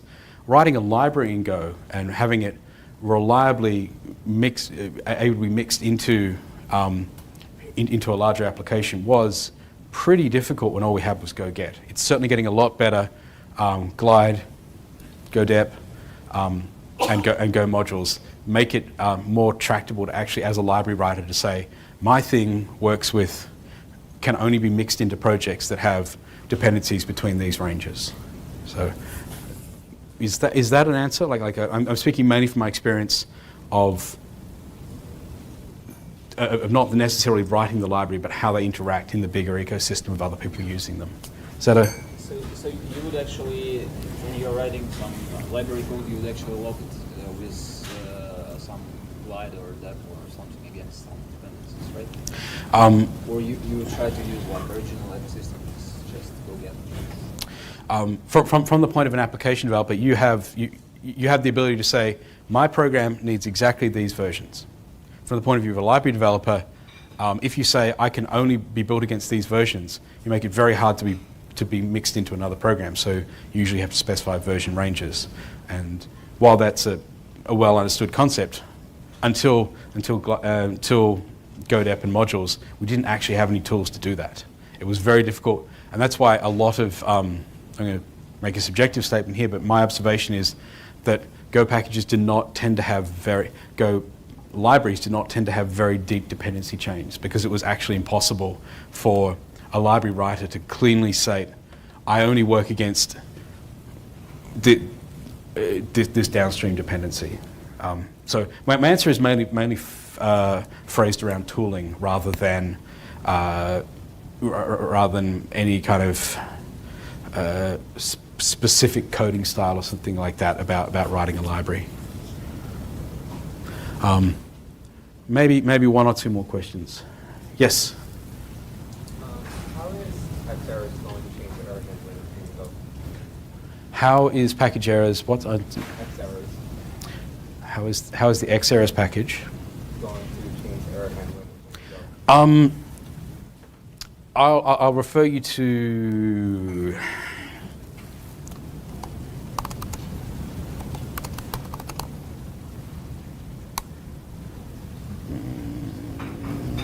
nope. Oh yeah, this will do. Refer you to this document. The super short summary is the error values is that, and this is the contentious part, values returned from errors.new or funct error f will actually now contain the stack frame in which they were called. So they now know where they came from. The contentious part is not so much that, but how that information is printed out. That's what people are getting very upset about. But if you're used to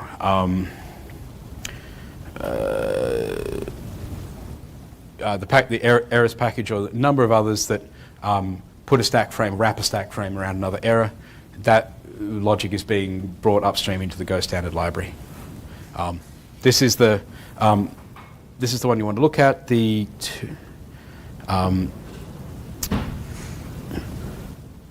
Somewhere in there, which I can't find immediately, is the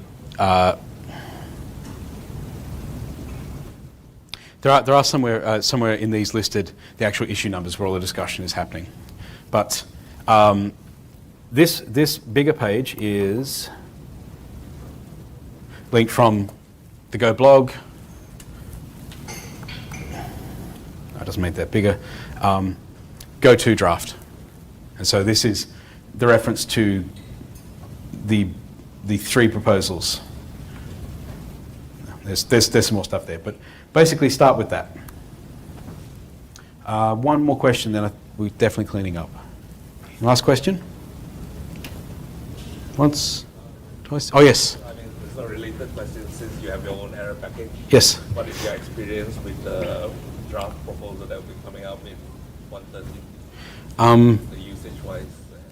I haven't actually played with the errors package because fundamentally, like, I'm still on 112 for my project. I can't really use it in anger with my day job until it actually gets there. I've talked a lot to Marcel. We run into each other on the road. The underlying design is the same as error, and I want to be very clear that the error package that I wrote is really just another reinterpretation of about 3 or 4 of them that we wrote at Canonical and many others that other people are doing. So I'm not saying that this is my idea. In fact, absolutely not. All I did was just apply my logic of let's get rid of as many parameters as we could to make it as simple and dumb to use as possible.